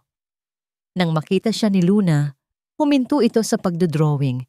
Ang mga mata nito ay bilog na nakatingin sa kanya, puno ng inosenteng pagtataka. Sino po kayo? Tanong ni Luna. Ang kanyang boses ay malambing, puno ng kuryosidad. Kamukha niyo po kami. Tumama ang mga salitang yon sa puso ni Marco na parang kidlat. Napaluhod siya sa harap ng kanyang anak. Tiningnan niya si Luna. Ang kanyang mga mata ay nagpapakita ng lahat ng sakit, pagsisisi at isang nag-uumapaw na pagmamahal. Ako ang papa mo, bulong niya. Ang kanyang boses ay nanginginig. Hindi niya alintana kung gaano ka-awkward ang sitwasyon. Hindi niya alintana ang presensya ni Ara. Ang tanging mahalaga ay ang dalawang anghel na ito. Niyakap niya si Luna ng mahigpit. Ang kanyang ulo ay nakasubsob sa kanyang balikat. Naramdaman niya ang maliit na katawan nito sa kanyang mga braso, ang amoy ng buhok nito. Hindi niya na napigilan ang kanyang mga luha. Umiyak siya. Umiyak siya para sa 6 na taon na nawala. Umiyak siya para sa sakit na dinanas ni Ara. Umiyak siya para sa mga anak niya.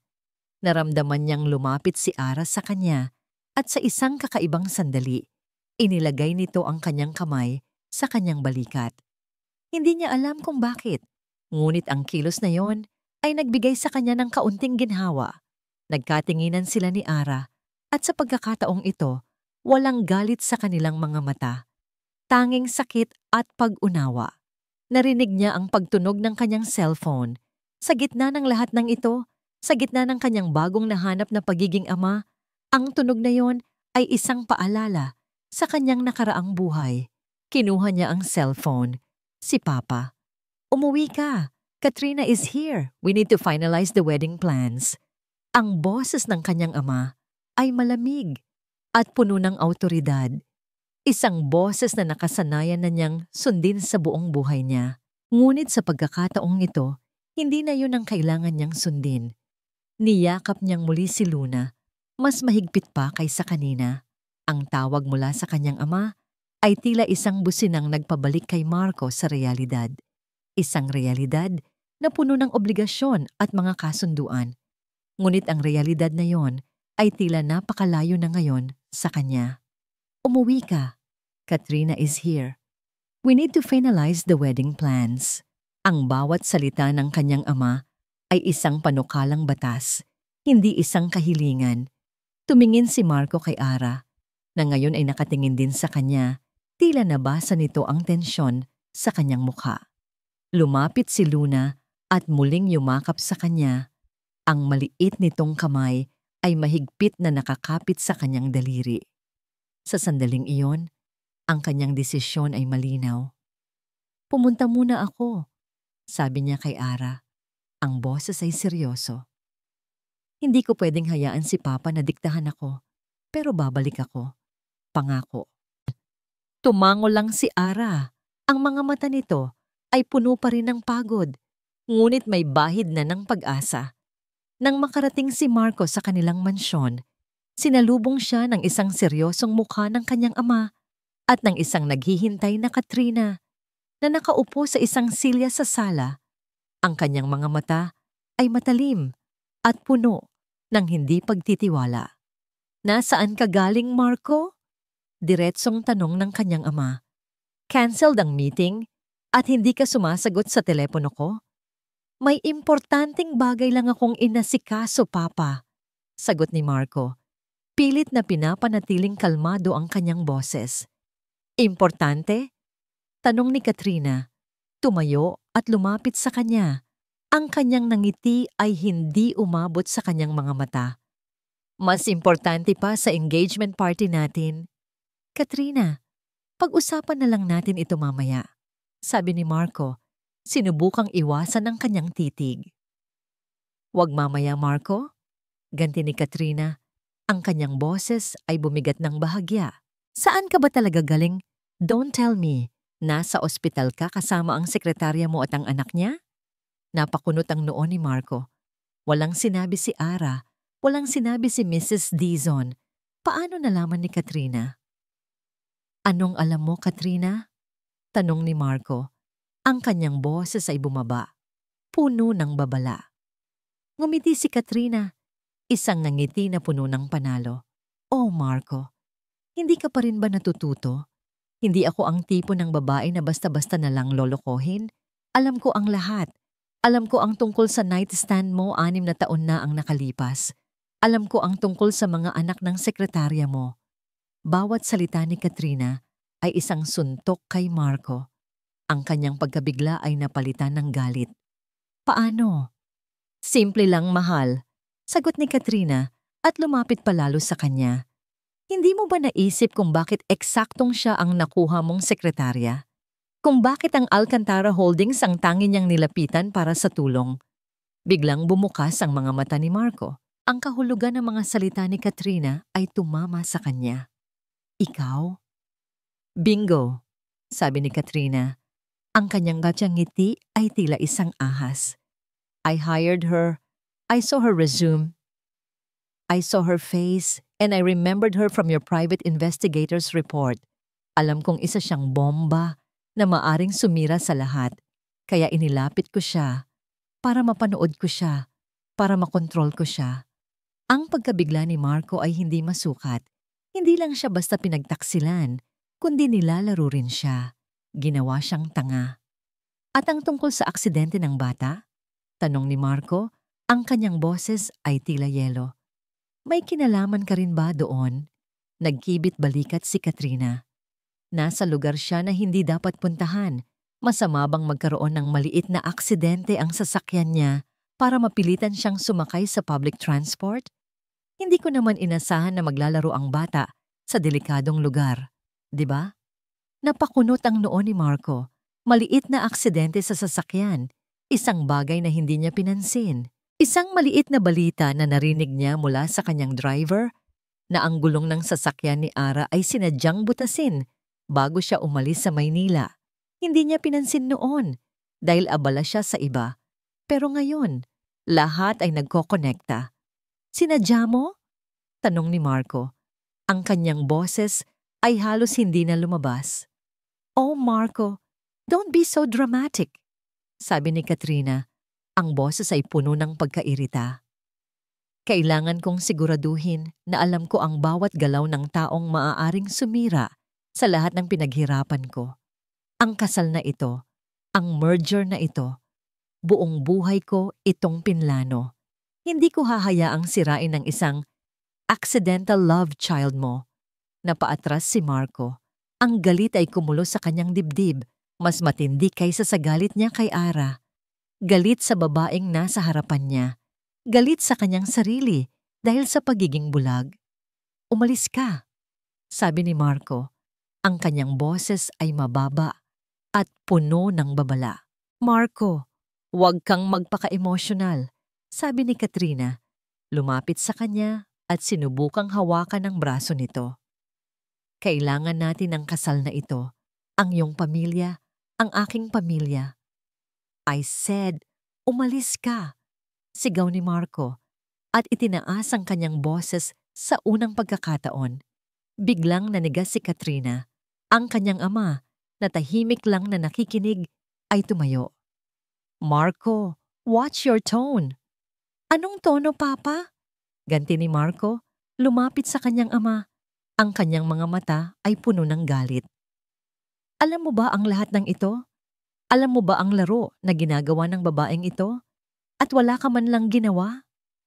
Ang alam ko, Marco, ay may pananagutan ka sa akin at sa pamilyang ito, sabi ng kanyang ama. Ang kanyang boses ay matigas.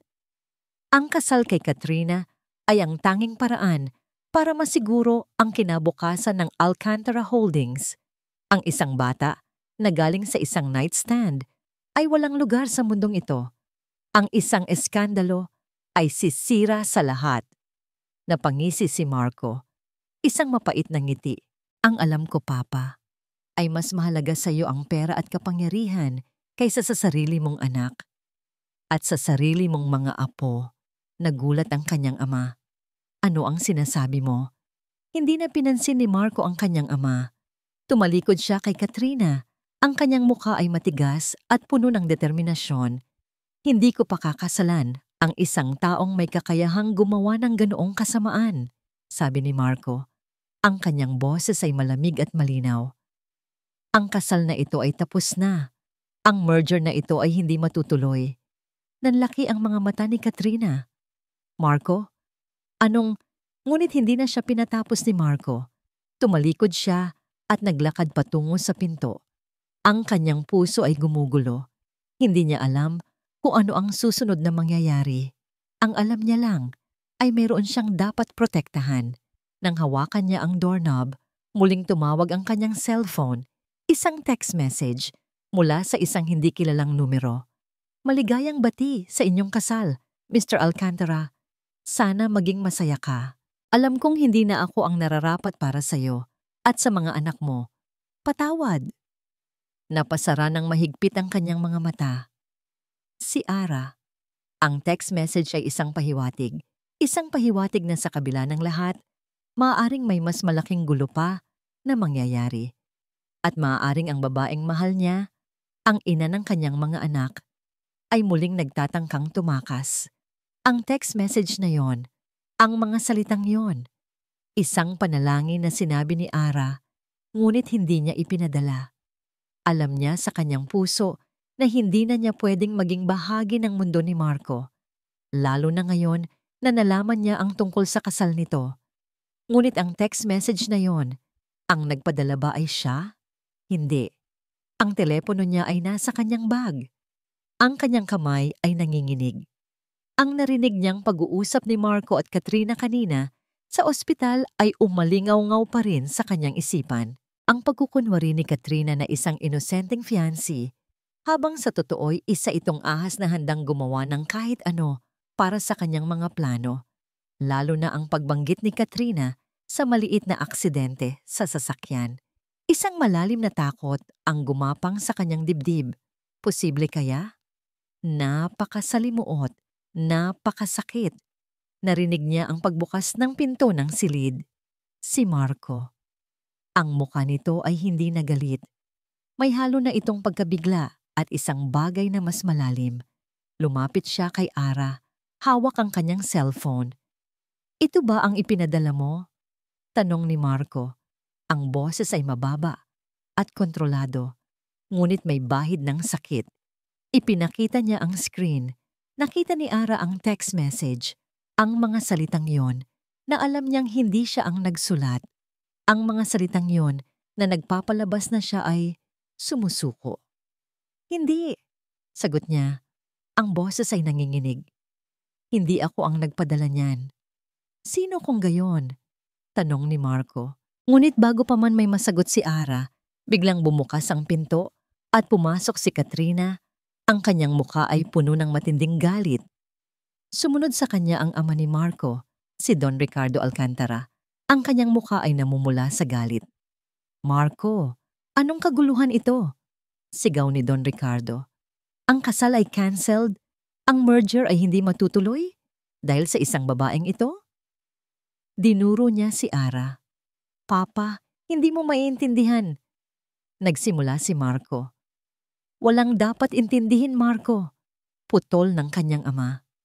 "Ang babaeng ito ay sumisira sa iyong kinabukasan. At ikaw," bumaling ang ama ni Marco kay Ara, ang kanyang mga mata ay puno ng paghamak. "Ikaw, wala kang karapatan sa pamilyang ito. Ang mga anak mo, sila ay isang kahihiyan.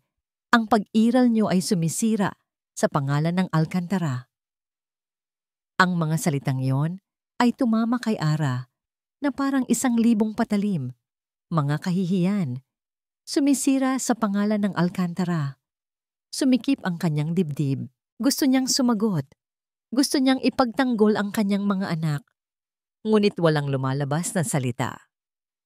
"Papa, wag mong sabihin yan," sigaw ni Marco, humarang sa pagitan ng kanyang ama at ni Ara. "May karapatan sila sa akin. Sila ang mga anak ko." "Anak mo?" Tumawa si Katrina, isang tawa na walang tunog sa kanyang mga mata. "Sigurado ka ba, Marco? Sigurado ka ba na ikaw ang ama ng mga batang iyan? O baka naman, ginagamit ka lang ng babaeng ito para makahingi ng pera, para masira ang reputasyon mo?" Napatingin si Ara kay Katrina. Ang mga mata nito ay nanlilisik. "Wala kang karapatang sabihin yan." "Oh, may karapatan ako," ganti ni Katrina, at lumapit kay Ara. Ang kanyang boses ay bumaba sa isang matalim na bulong. Alam ko ang lahat tungkol sa iyo, Ara. Ang pagtakas mo sa Batangas, ang mahirap mong buhay, ang kawalan ng ama ng mga anak mo. At alam ko rin ang tungkol sa iyong ina. Sa karamdaman niya, ang gastusin sa ospital. Biglang nanlaki ang mga mata ni Ara. Paano? Paano nalaman ni Katrina ang lahat ng yon? Alam kong desperado ka. Patuloy ni Katrina. Ang kanyang boses ay tila isang ahas na gumagapang. At alam ko kung gaano kakahanda na gawin ang lahat para sa iyong ina at sa iyong mga anak. Kaya nga, meron akong deal para sa iyo. Napaatras si Ara. Anong deal? Umalis ka. Ngayon din, lumayo ka kay Marco. Lumayo ka sa mga anak mo. Sabihin mo sa kanila na hindi na sila kay Marco, na ang kasal ay matutuloy. At kapalit nito, babayaran ko ang lahat ng gastusin sa ospital ng iyong ina. At bibigyan kita ng pera para makapagsimula kayong muli sa ibang lugar. Malayo rito, malayo kay Marco. Ang mga salitang yon ay tumama kay Ara na parang 1,000 kutsilyo. Ang kanyang ina, ang kanyang mga anak, ang kanyang pagkatao. Lahat ay tila pinaglaruan ni Katrina. At kung hindi, tanong ni Ara, ang kanyang boses ay nanginginig. Ngumiti si Katrina, isang ngiti na puno ng panalo. Kung hindi, Ara, sisiguraduhin kong malalaman ng buong mundo ang tungkol sa iyong dirty little secret. Ang tungkol sa kababaihan na tulad mo na naglalayong manira ng pamilya. Isang iskandalo na sisira sa pangalan ng Alcantara, oo, ngunit masisira sa iyo at sa mga anak mo. Hindi na sila makakalabas ng bahay nang hindi hinuhusgahan. Ang iyong ina, makikita niya ang kanyang anak na sinisira ang isang pamilya. At ang pera para sa operasyon niya, makakalimutan na yon. Ang Alcantara Holdings, ang may hawak sa ospital na ito. Ara, kaya ko kayong sirain. Kayong lahat. Nanginginig ang buong katawan ni Ara. Ang kanyang puso ay tila tumigil sa pagtibok. Ang kanyang ina, ang kanyang mga anak, ang kinabukasan nila. Ara, huwag kang maniwala sa kanya. Sigaw ni Marco. Sinubukang lumapit, ngunit hinawakan siya ng kanyang ama. Marco, hayaan mo sila. Sigaw ng kanyang ama. Ito ang kailangan para maging ayos ang lahat. Napatingin si Ara kay Marco. Ang kanyang mga mata ay puno ng luha. Nakita niya ang kanyang pag-aalala, ang kanyang galit, ang kanyang pagkabigo. Ngunit nakita rin niya ang pagkabihag nito sa kanyang ama. Sa kanyang mundo, wala siyang pagpipilian. Okay? Sabi ni Ara. Ang kanyang boses ay halos hindi na marinig. Ang bawat salita ay tila isang piraso ng kanyang kaluluwa na inaalis sa kanya. Pumapayag ako. Ara, anong sinasabi mo? Sigaw ni Marco. Ngunit hindi na siya pinansin ni Ara. Tiningnan niya si Katrina. Ang kanyang mga mata ay walang emosyon. Babayaran mo ang operasyon ng ina ko at bibigyan mo ako ng sapat na pera para makapagsimula kami ng mga anak ko sa ibang lugar. Malayo sa inyo. Pero may isa akong kondisyon. Anong kondisyon? Tanong ni Katrina. Ang ngiti ay bumalik sa kanyang mukha. Huwag mong sisisihin si Marco, sabi ni Ara. Ang kanyang boses ay matigas. Puno ng huling piraso ng kanyang dangal. Ako ang may kasalanan ng lahat. Ako ang nagtakwil sa kanya. Ako ang nagtago ng lihim. Hindi niya alam ang lahat. Tumawa si Katrina, isang malamig na tawa. Madaling ayusin yan. Marco, narinig mo? Siya ang may kasalanan, hindi ikaw. Ara, huwag mong gawin yan. Sigaw ni Marco. Sinubukang lumapit kay Ara, ngunit pinigilan siya ng kanyang ama. Tiningnan ni Ara si Marco. Isang huling tingin. Isang tingin na puno ng paalam. Alam niyang ito ang huling pagkakataon na makikita niya ang lalaking minsang nagbigay sa kanya ng isang gabi ng kalayaan at ang ama ng kanyang mga anak. Patawad, Bulong ni Ara. Hindi para kay Marco, kundi para sa kanyang sarili. Patawad sa pagiging mahina, patawad sa pagsuko. Pagkatapos noon, tumalikod siya. Wala siyang nakita, wala siyang naramdaman. Tila isang robot na gumagawa ng isang desisyon na hindi niya ginusto. Lumabas siya ng silid ng ospital, iniwan ang kanyang mundo, iniwan ang kanyang pamilya, iniwan ang lahat. At sa labas ng ospital, sa kanyang cellphone, may nakita siyang balita.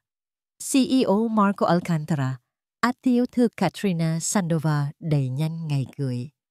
Napasara ng mahigpit ang kanyang mga mata. Lahat ay nawala. Ang text message na yon, ang mga salitang yon na nagpatigil sa kanyang puso. Nang makalabas si Ara sa silid ng ospital, hindi niya hinabol, hindi siya makagalaw. Ang mga salita ni Katrina, ang banta sa buhay ng kanyang ina, at ang mapanuksong na ngiti sa mukha nito, lahat ay umikot-ikot sa kanyang isipan. At ang desisyon ni Ara, ang pagsuko nito. Marco, anong ibig sabihin nito? Sigaw ng kanyang ama. Ang kanyang boses ay nanginginig sa galit. Paano nangyari ito? Sinira mo ang lahat. Tama na, Papa. Ganti ni Marco. Ang kanyang boses ay mababa at puno ng babala. Hindi mo naiintindihan ang ginawa niya. Sinira niya si Ara. Nagsisinungaling lang ang babaeng yan, Marco. Sigaw ni Katrina, ang kanyang mukha ay namumula. Ginagamit ka lang niya. Isang eskandalo lang yan. Eskandalo. Tumawa si Marco, isang mapait na tawa. Mas malaki ang eskandalo na mangyayari, Katrina, kung malaman ng publiko ang lahat ng pinaplano mo. Napaatras si Katrina, ang kanyang mukha ay namutla. Tumalikod si Marco, hindi na siya makapagpatuloy sa ganitong paraan. Ang kasal, ang merger, ang lahat ng obligasyon, wala na itong halaga. Ang tanging mahalaga ay ang kanyang mga anak. At si Ara ang babaeng napilitang isuko ang lahat para sa kanila. Kinuha niya ang kanyang cellphone. Mrs. Dizon, kailangan ko ng isang malaking press conference bukas ng umaga sa main hall ng Alcantara Tower. All media, I want a live broadcast. Pero sir, ang kasal? Wala nang kasal, Mrs. Dizon. Putol ni Marco. Ang kanyang boses ay matigas at may desisyon. May mas importante tayong ia-anunsyo. Nang gabing iyon, hindi siya umuwi sa mansyon. Nagpunta siya sa kanyang pribadong kondo. Sa gitna ng dilim, bumuo siya ng isang plano. Hindi niya hahayaang magwagi si Katrina. Hindi niya hahayaang masira ang buhay ni Ara at ng kanyang mga anak. Unang ginawa niya ay tawagan ang dating assistant ni Katrina, ang taong nagpadala sa kanya ng email sa Kabanata Ota. Alam niyang ito ang susi. Gusto kong malaman mo ang lahat, sabi ni Marco. Ang boses ay seryoso. Bawat detalye ng planong ginawa ni Katrina, kailangan ko ng ebidensya. Sa loob ng ilang oras, ang dating assistant ni Katrina, na nagngangalang Alice, ay nagbigay ng lahat ng impormasyon, mga email, text messages, at mga record ng tawag na nagpapatunay sa pagmamanipula ni Katrina, maging ang pagpapabutas ng gulong ng sasakyan ni Ara na humantong sa pagkakasakay nito sa public transport. Hindi direktang sinadya ni Katrina ang aksidente ni Lila, ngunit ang kanyang mga aksyon ang naging sanhi. Kasama rin sa mga ebidensya ang mga recording ng tawag ni Katrina sa mga tao sa media, nagpaplano ng mga leak tungkol kay Ara kung sakaling hindi ito sumunod. Habang nakikita ni Marco ang lahat ng ebidensya, kumulo ang kanyang dugo.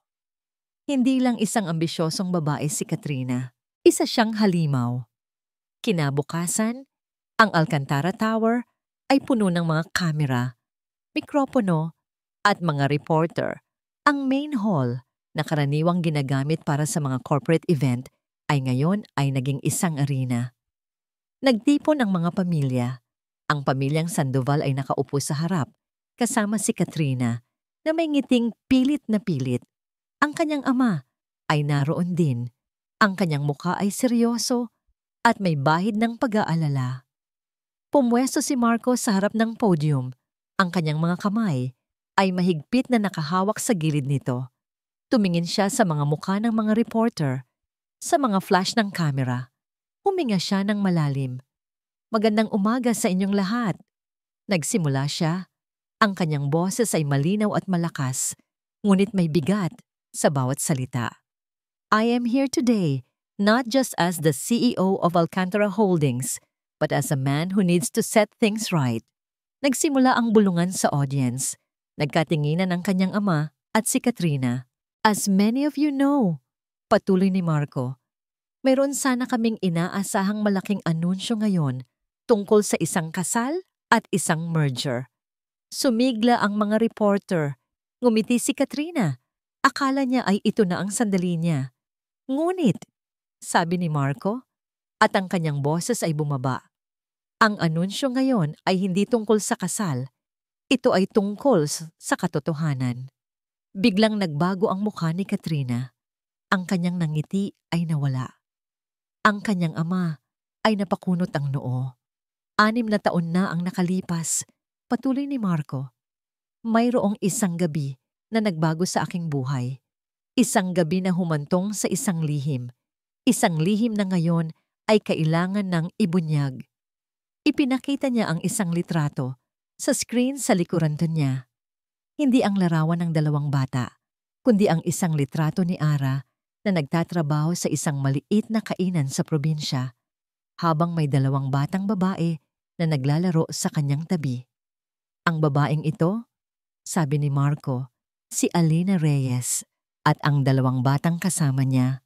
Sila si Luna at Lila, at sila ang aking mga anak. Sumabog ang hall sa bulungan, mga flash ng kamera, mga mikropono na humaharap sa kanya.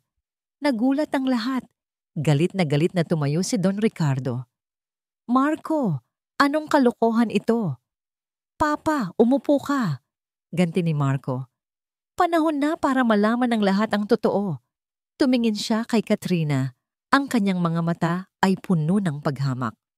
Ang katotohanan na ang kasal na ito ay hindi kailanman magiging totoo. At ang merger na ito ay isang pandaraya. Ipinakita niya ang mga ebidensya, ang mga email at text messages mula kay Alice, ang mga tawag ni Katrina sa media, ang plano nitong sirain si Ara. Ang bawat ebidensya ay inilatag niya ng malinaw at detalyado. Nanginginig na tumayo si Katrina. Nagsisinungaling ka, Marco. Gumagawa ka lang ng kwento para sirain ako. Para lang sa babaeng yan na walang kwenta. Hindi, sabi ni Marco. Ang kanyang boses ay matigas.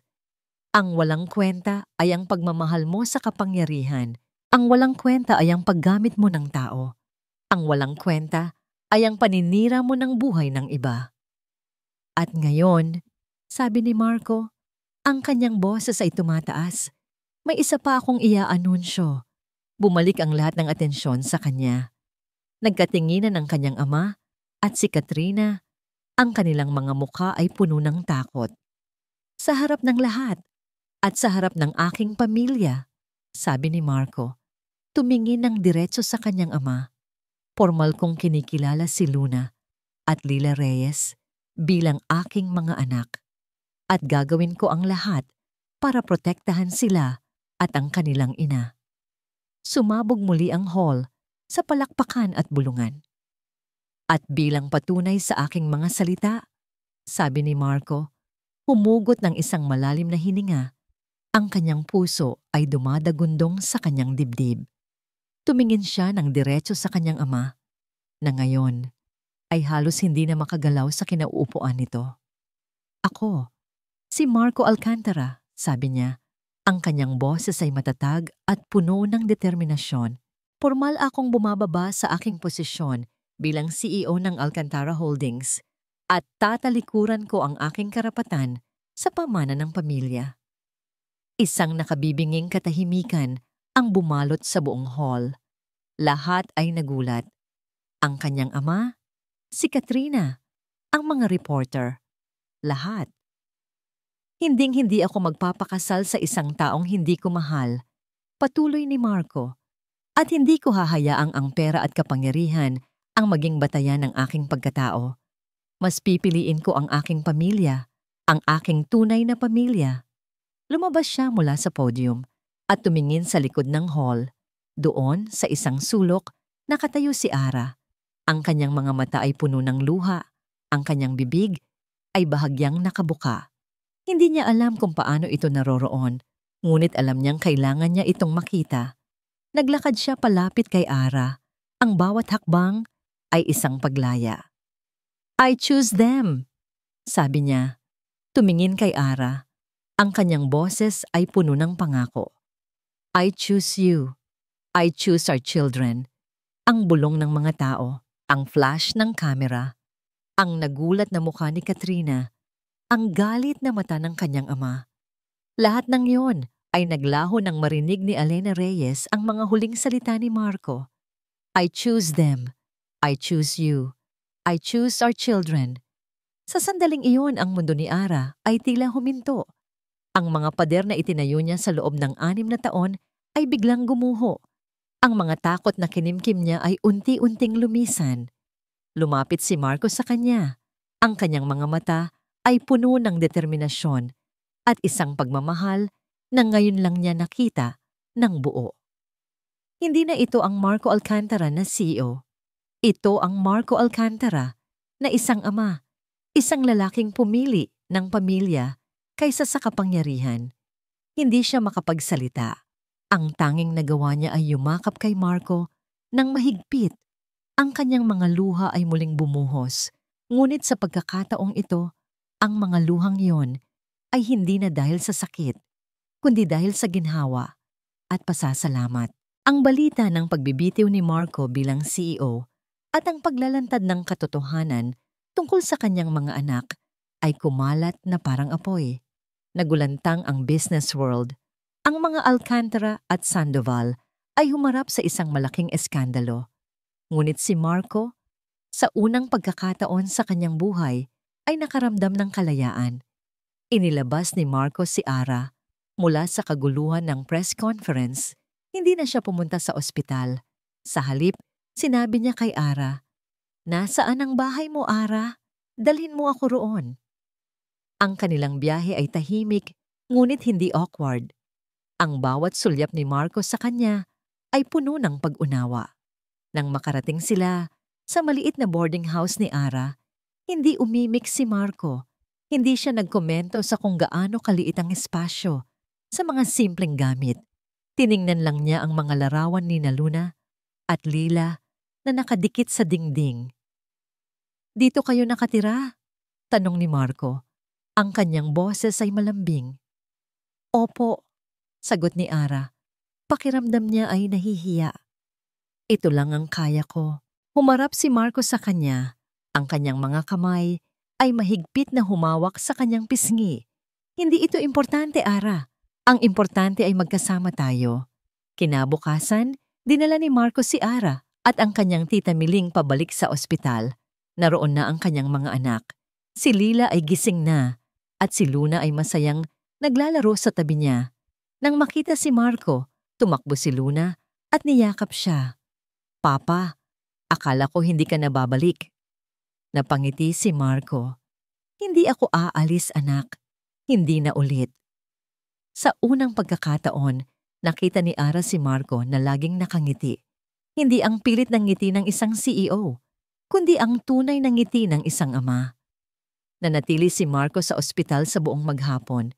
Hindi niya inalala ang mga tawag mula sa kanyang dating kumpanya o ang mga mensahe mula sa kanyang ama. Ang tanging mahalaga ay ang kanyang mga anak. Nang gabing iyon, matapos makatulog ang mga bata, naupo sila ni Marco sa balkonahe ng ospital. Ang hangin ay malamig, ngunit ang kanilang mga puso ay puno ng init. "Patawarin mo ako, Ara," nagsimula si Marco. Ang kanyang boses ay mababa. "Patawad dahil hindi ako naroon sa loob ng 6 na taon. Patawad dahil hindi ko alam na meron akong 2 anghel na naghihintay sa akin. Patawad dahil sa galit ko sa iyo. Patawad sa lahat." Umagos ang mga luha ni Ara. Niyakap niya si Marco. "Patawad din, Marco. Patawad dahil itinago ko. Patawad dahil naniwala akong Hindi mo kami kailangan. Hindi totoo yan, Ara, sabi ni Marco. Mahigpit siyang niyakap. Kailangan ko kayo. Kayong tatlo. Kayo ang mundo ko. Nagkwentuhan sila ng matagal. Nagbahagi si Ara ng mga kwento tungkol kina Luna at Lila. Ang kanilang unang ngiti, ang kanilang unang salita, ang kanilang mga kalokohan. Nakinig si Marco sa bawat detalye. Ang kanyang mga mata ay puno ng pagsisisi sa mga sandaling nawala sa kanya. Kinaumagahan, si Marco ang unang nagising. Nagluto siya ng almusal sa maliit na kusina ng ospital, isang simpleng sinangag at pritong itlog. Nang makita siya ng mga bata, nagulat sila. "Papa, nagluluto ka po?" tanong ni Luna. Ang kanyang mga mata ay nanlaki. "Oo, anak," sagot ni Marco. Ngumiti. "Para sa inyo. Ngayon, bawat umaga, ako ang magluluto para sa inyo." Nagsimula silang kumain ng magkakasama. Isang simpleng almusal, ngunit ito ang pinakamasarap na almusal na naranasan ni Ara. Sa unang pagkakataon, nakita niya ang kanyang pamilya na kumpleto. Ang mga sumunod na araw ay puno ng pagbabago. Nakabawi na si Lila mula sa kanyang aksidente. Nag-ayos si Marco ng kanyang mga papeles. Formal na nagbitiw sa lahat ng posisyon niya sa Alcantara Holdings. Ang kanyang ama ay nagalit, ngunit walang nagawa. Kinuha ni Marco ang lahat ng kanyang ipon, hindi ang milyon-milyong pera na pamana niya, kundi ang perang kinita niya sa kanyang sariling trabaho at mga investment na hindi konektado sa Alcantara. Isang hapon, habang naglalakad sila sa parke, kasama ang dalawang bata na tumatakbo sa unahan, hinawakan ni Marco ang kamay ni Ara. "Ara," sabi niya, ang kanyang mga mata ay puno ng pag-asa. "Babalik tayo sa Batangas. Doon tayo magsisimula. Doon tayo gagawa ng sarili nating mundo. Isang mundo na malayo sa gulo ng lahat ng ito." Tumango si Ara. Ang kanyang mga mata ay puno ng luha. "Pero Marco, paano ka? Wala ka ng trabaho. Wala ka ng pera."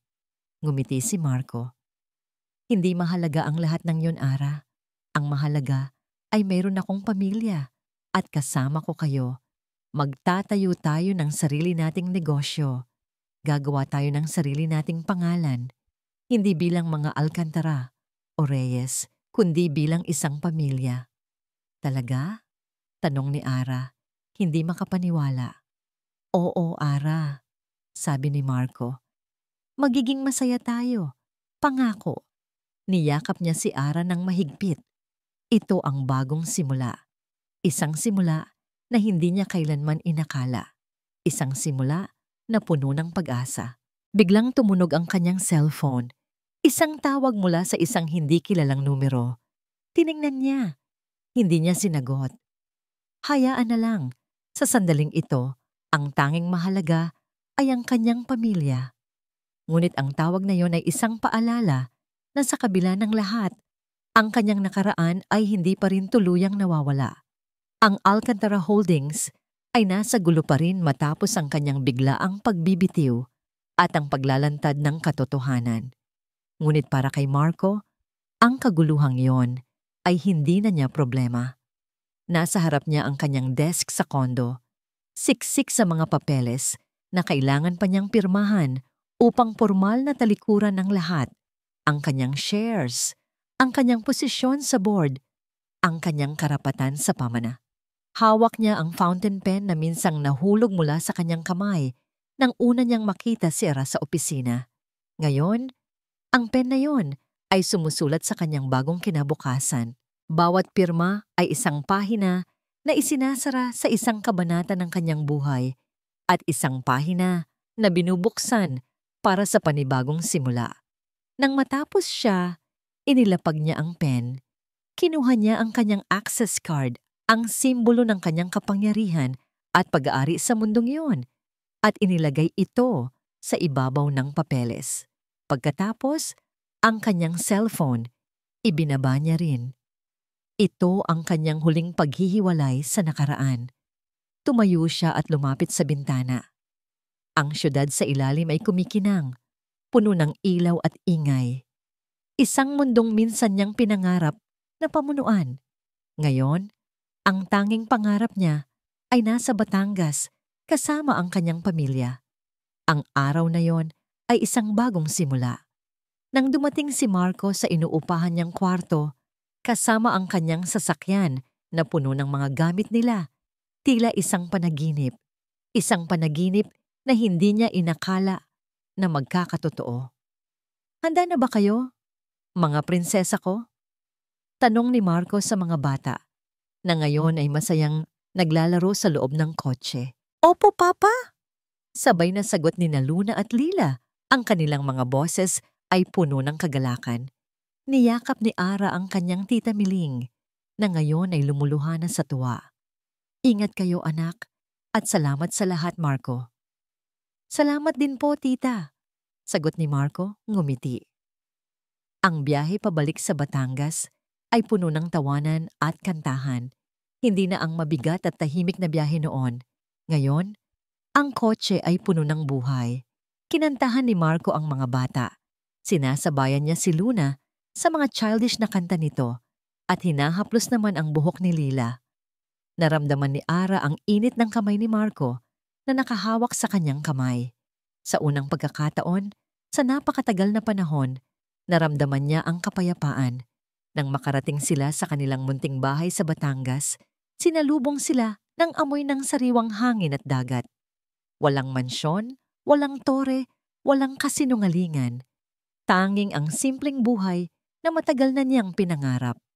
Habang papalubog ang araw, naglakad-lakad sila sa dalampasigan. Sina Luna at Laila ay abala sa paghuhukay ng buhangin, naghahanap ng mga kabibe. Si Marco at Ara ay magkahawak kamay, ang kanilang mga paa ay nilalamig sa hampas ng alon. Tiningnan ni Marco ang mukha ni Ara na ngayon ay puno ng kapayapaan. Masaya ka ba? Tanong niya. Sobrang saya, sagot ni Ara. Tumingin sa kanya, ang kanyang mga mata ay kumikinang. Hindi ko inakala na magiging ganito tayo. Ngumiti si Marco. Huminto sila. Dahan-dahan siyang lumuhod. Hindi alintana ang buhangin. Nagulat si Ara. Marco, anong ginagawa mo? Inilabas ni Marco mula sa kanyang bulsa ang isang maliit, makintab na kabibe. Hindi ito mamahaling diamante, ngunit sa paningin ni Ara, mas mahalaga pa ito kaysa sa anumang alahas sa mundo. Alena Reyes. Nagsimula si Marco. Ang kanyang boses ay nanginginig, ngunit puno ng sinseridad. Hindi ko maibibigay sa iyo ang buong mundo. Hindi ko maibibigay sa iyo ang yaman na nakasanayan ko noon. Pero ibibigay ko sa iyo ang mundo ko, ang lahat ng pagmamahal ko, ang lahat ng oras ko, ang pangako na magiging kasama mo ako sa bawat pagsubok, sa bawat tawa at sa bawat luha. Gagawa tayo ng sarili nating kwento. Tayo, si Luna at si Lila. Tayo ang ating sariling imperyo. Ang mga luha ay umagos sa pisngi ni Ara. Ang kanyang puso ay puno ng pagmamahal. Pakakasalan mo ba ako, Ara? Tanong ni Marco. Ang kanyang mga mata ay puno ng pag-asa. Oo, sigaw ni Ara.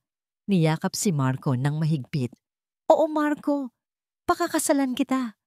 Niyakap ni Marco si Ara at hinalikan ito sa gitna ng papalubog na araw. Ang kanilang mga anak ay tumakbo papalapit, masayang humihiyaw. Nanay, Papa, anong nangyayari? Tanong ni Luna. Magpapakasal si Nanay at Papa, sagot ni Marco. Niyakap ang kanyang mga anak. Nagsimula silang maglaro sa dalampasigan. Ang apat ay tumatakbo at nagtatawanan habang papalubog ang araw. Isang bagong simula. Isang tunay na simula. Nang gabing iyon, habang mahimbing nang natutulog ang kanyang mga anak at si Marco ay mahigpit na nakayakap sa kanya, tumunog ang kanyang cellphone. Isang tawag mula sa kanyang ina. Anak, narito ako sa ospital, sabi ng kanyang ina. Ang boses ay puno ng kagalakan. Okay na ako, anak. Matagumpay ang operasyon. Makakauwi na ako bukas. Napangiti si Ara. Ang kanyang mga luha ay umagos. Isang pakiramdam ng ginhawa at kaligayahan ang bumalot sa kanya. Lahat ng sakripisyo, lahat ng sakit, lahat ay sulit. Hinalikan niya si Marco sa noo. Ang kanyang buhay ay hindi perpekto. Hindi ito puno ng yaman o kapangyarihan. Ngunit ito ay puno ng pagmamahal, ng kapayapaan, at ng pangako ng isang pamilyang kanyang pinili. Ang buhay ay patuloy na magbibigay ng mga hamon. Ngunit ngayon, alam niya na mayroon siyang kasama upang harapin ang lahat. Sa lahat ng naglaan ng kanilang oras at puso upang pakinggan ang bawat kabanata ng angtore ng nakaraan mula sa aming pinakamalalim na bahagi ng aming puso. Isang taos-pusong salamat po. Ang bawat salita, bawat emosyon, at bawat pag-ikot ng tadhana ay isinulat para sa inyo. Para sa mga kapwa ko nagmamahal sa mga kwentong puno ng pag-asa at inspirasyon. Ang paglalakbay na ito, kasama sina Ara at Marco, Luna at Lila, ay isang emotional na roller coaster na aming pinagsamahan. Ramdam namin ang inyong pagkabigla, ang inyong galit, ang inyong pagluha, at sa huli, ang inyong kagalakan sa kanilang bagong simula. Ang pagsusulat ng kwentong ito ay isang paglalakbay din para sa aming manunulat. Mula sa simula, ninais naming maghatid ng isang mensahe na ang tunay na pag-ibig ay hindi lamang tungkol sa romansa, kundi sa katapangan. Katapangan na harapin ang mga pagkakamali ng nakaraan. Katapangan na magpatawad sa kapwa at lalo na sa sarili. At katapangan na pumili ng tama, anuman ang kapalit. Ang pag-ibig na nagbibigay ng kalayaan at nagtatayo ng pamilya mula sa mga nagkawatak-watak na piraso ay ang pinakamakapangyarihang pag-ibig sa lahat. Naway ang kwentong ito ay magsilbing paalala na ang pag-asa ay palaging naroon kahit sa gitna ng pinakamadilim na pagsubok.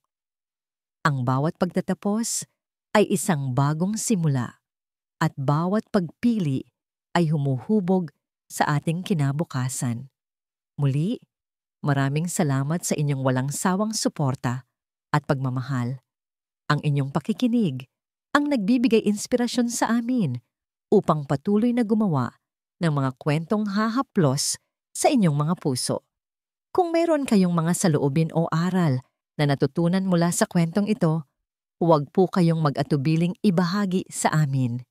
Nais naming marinig ang inyong mga kwento.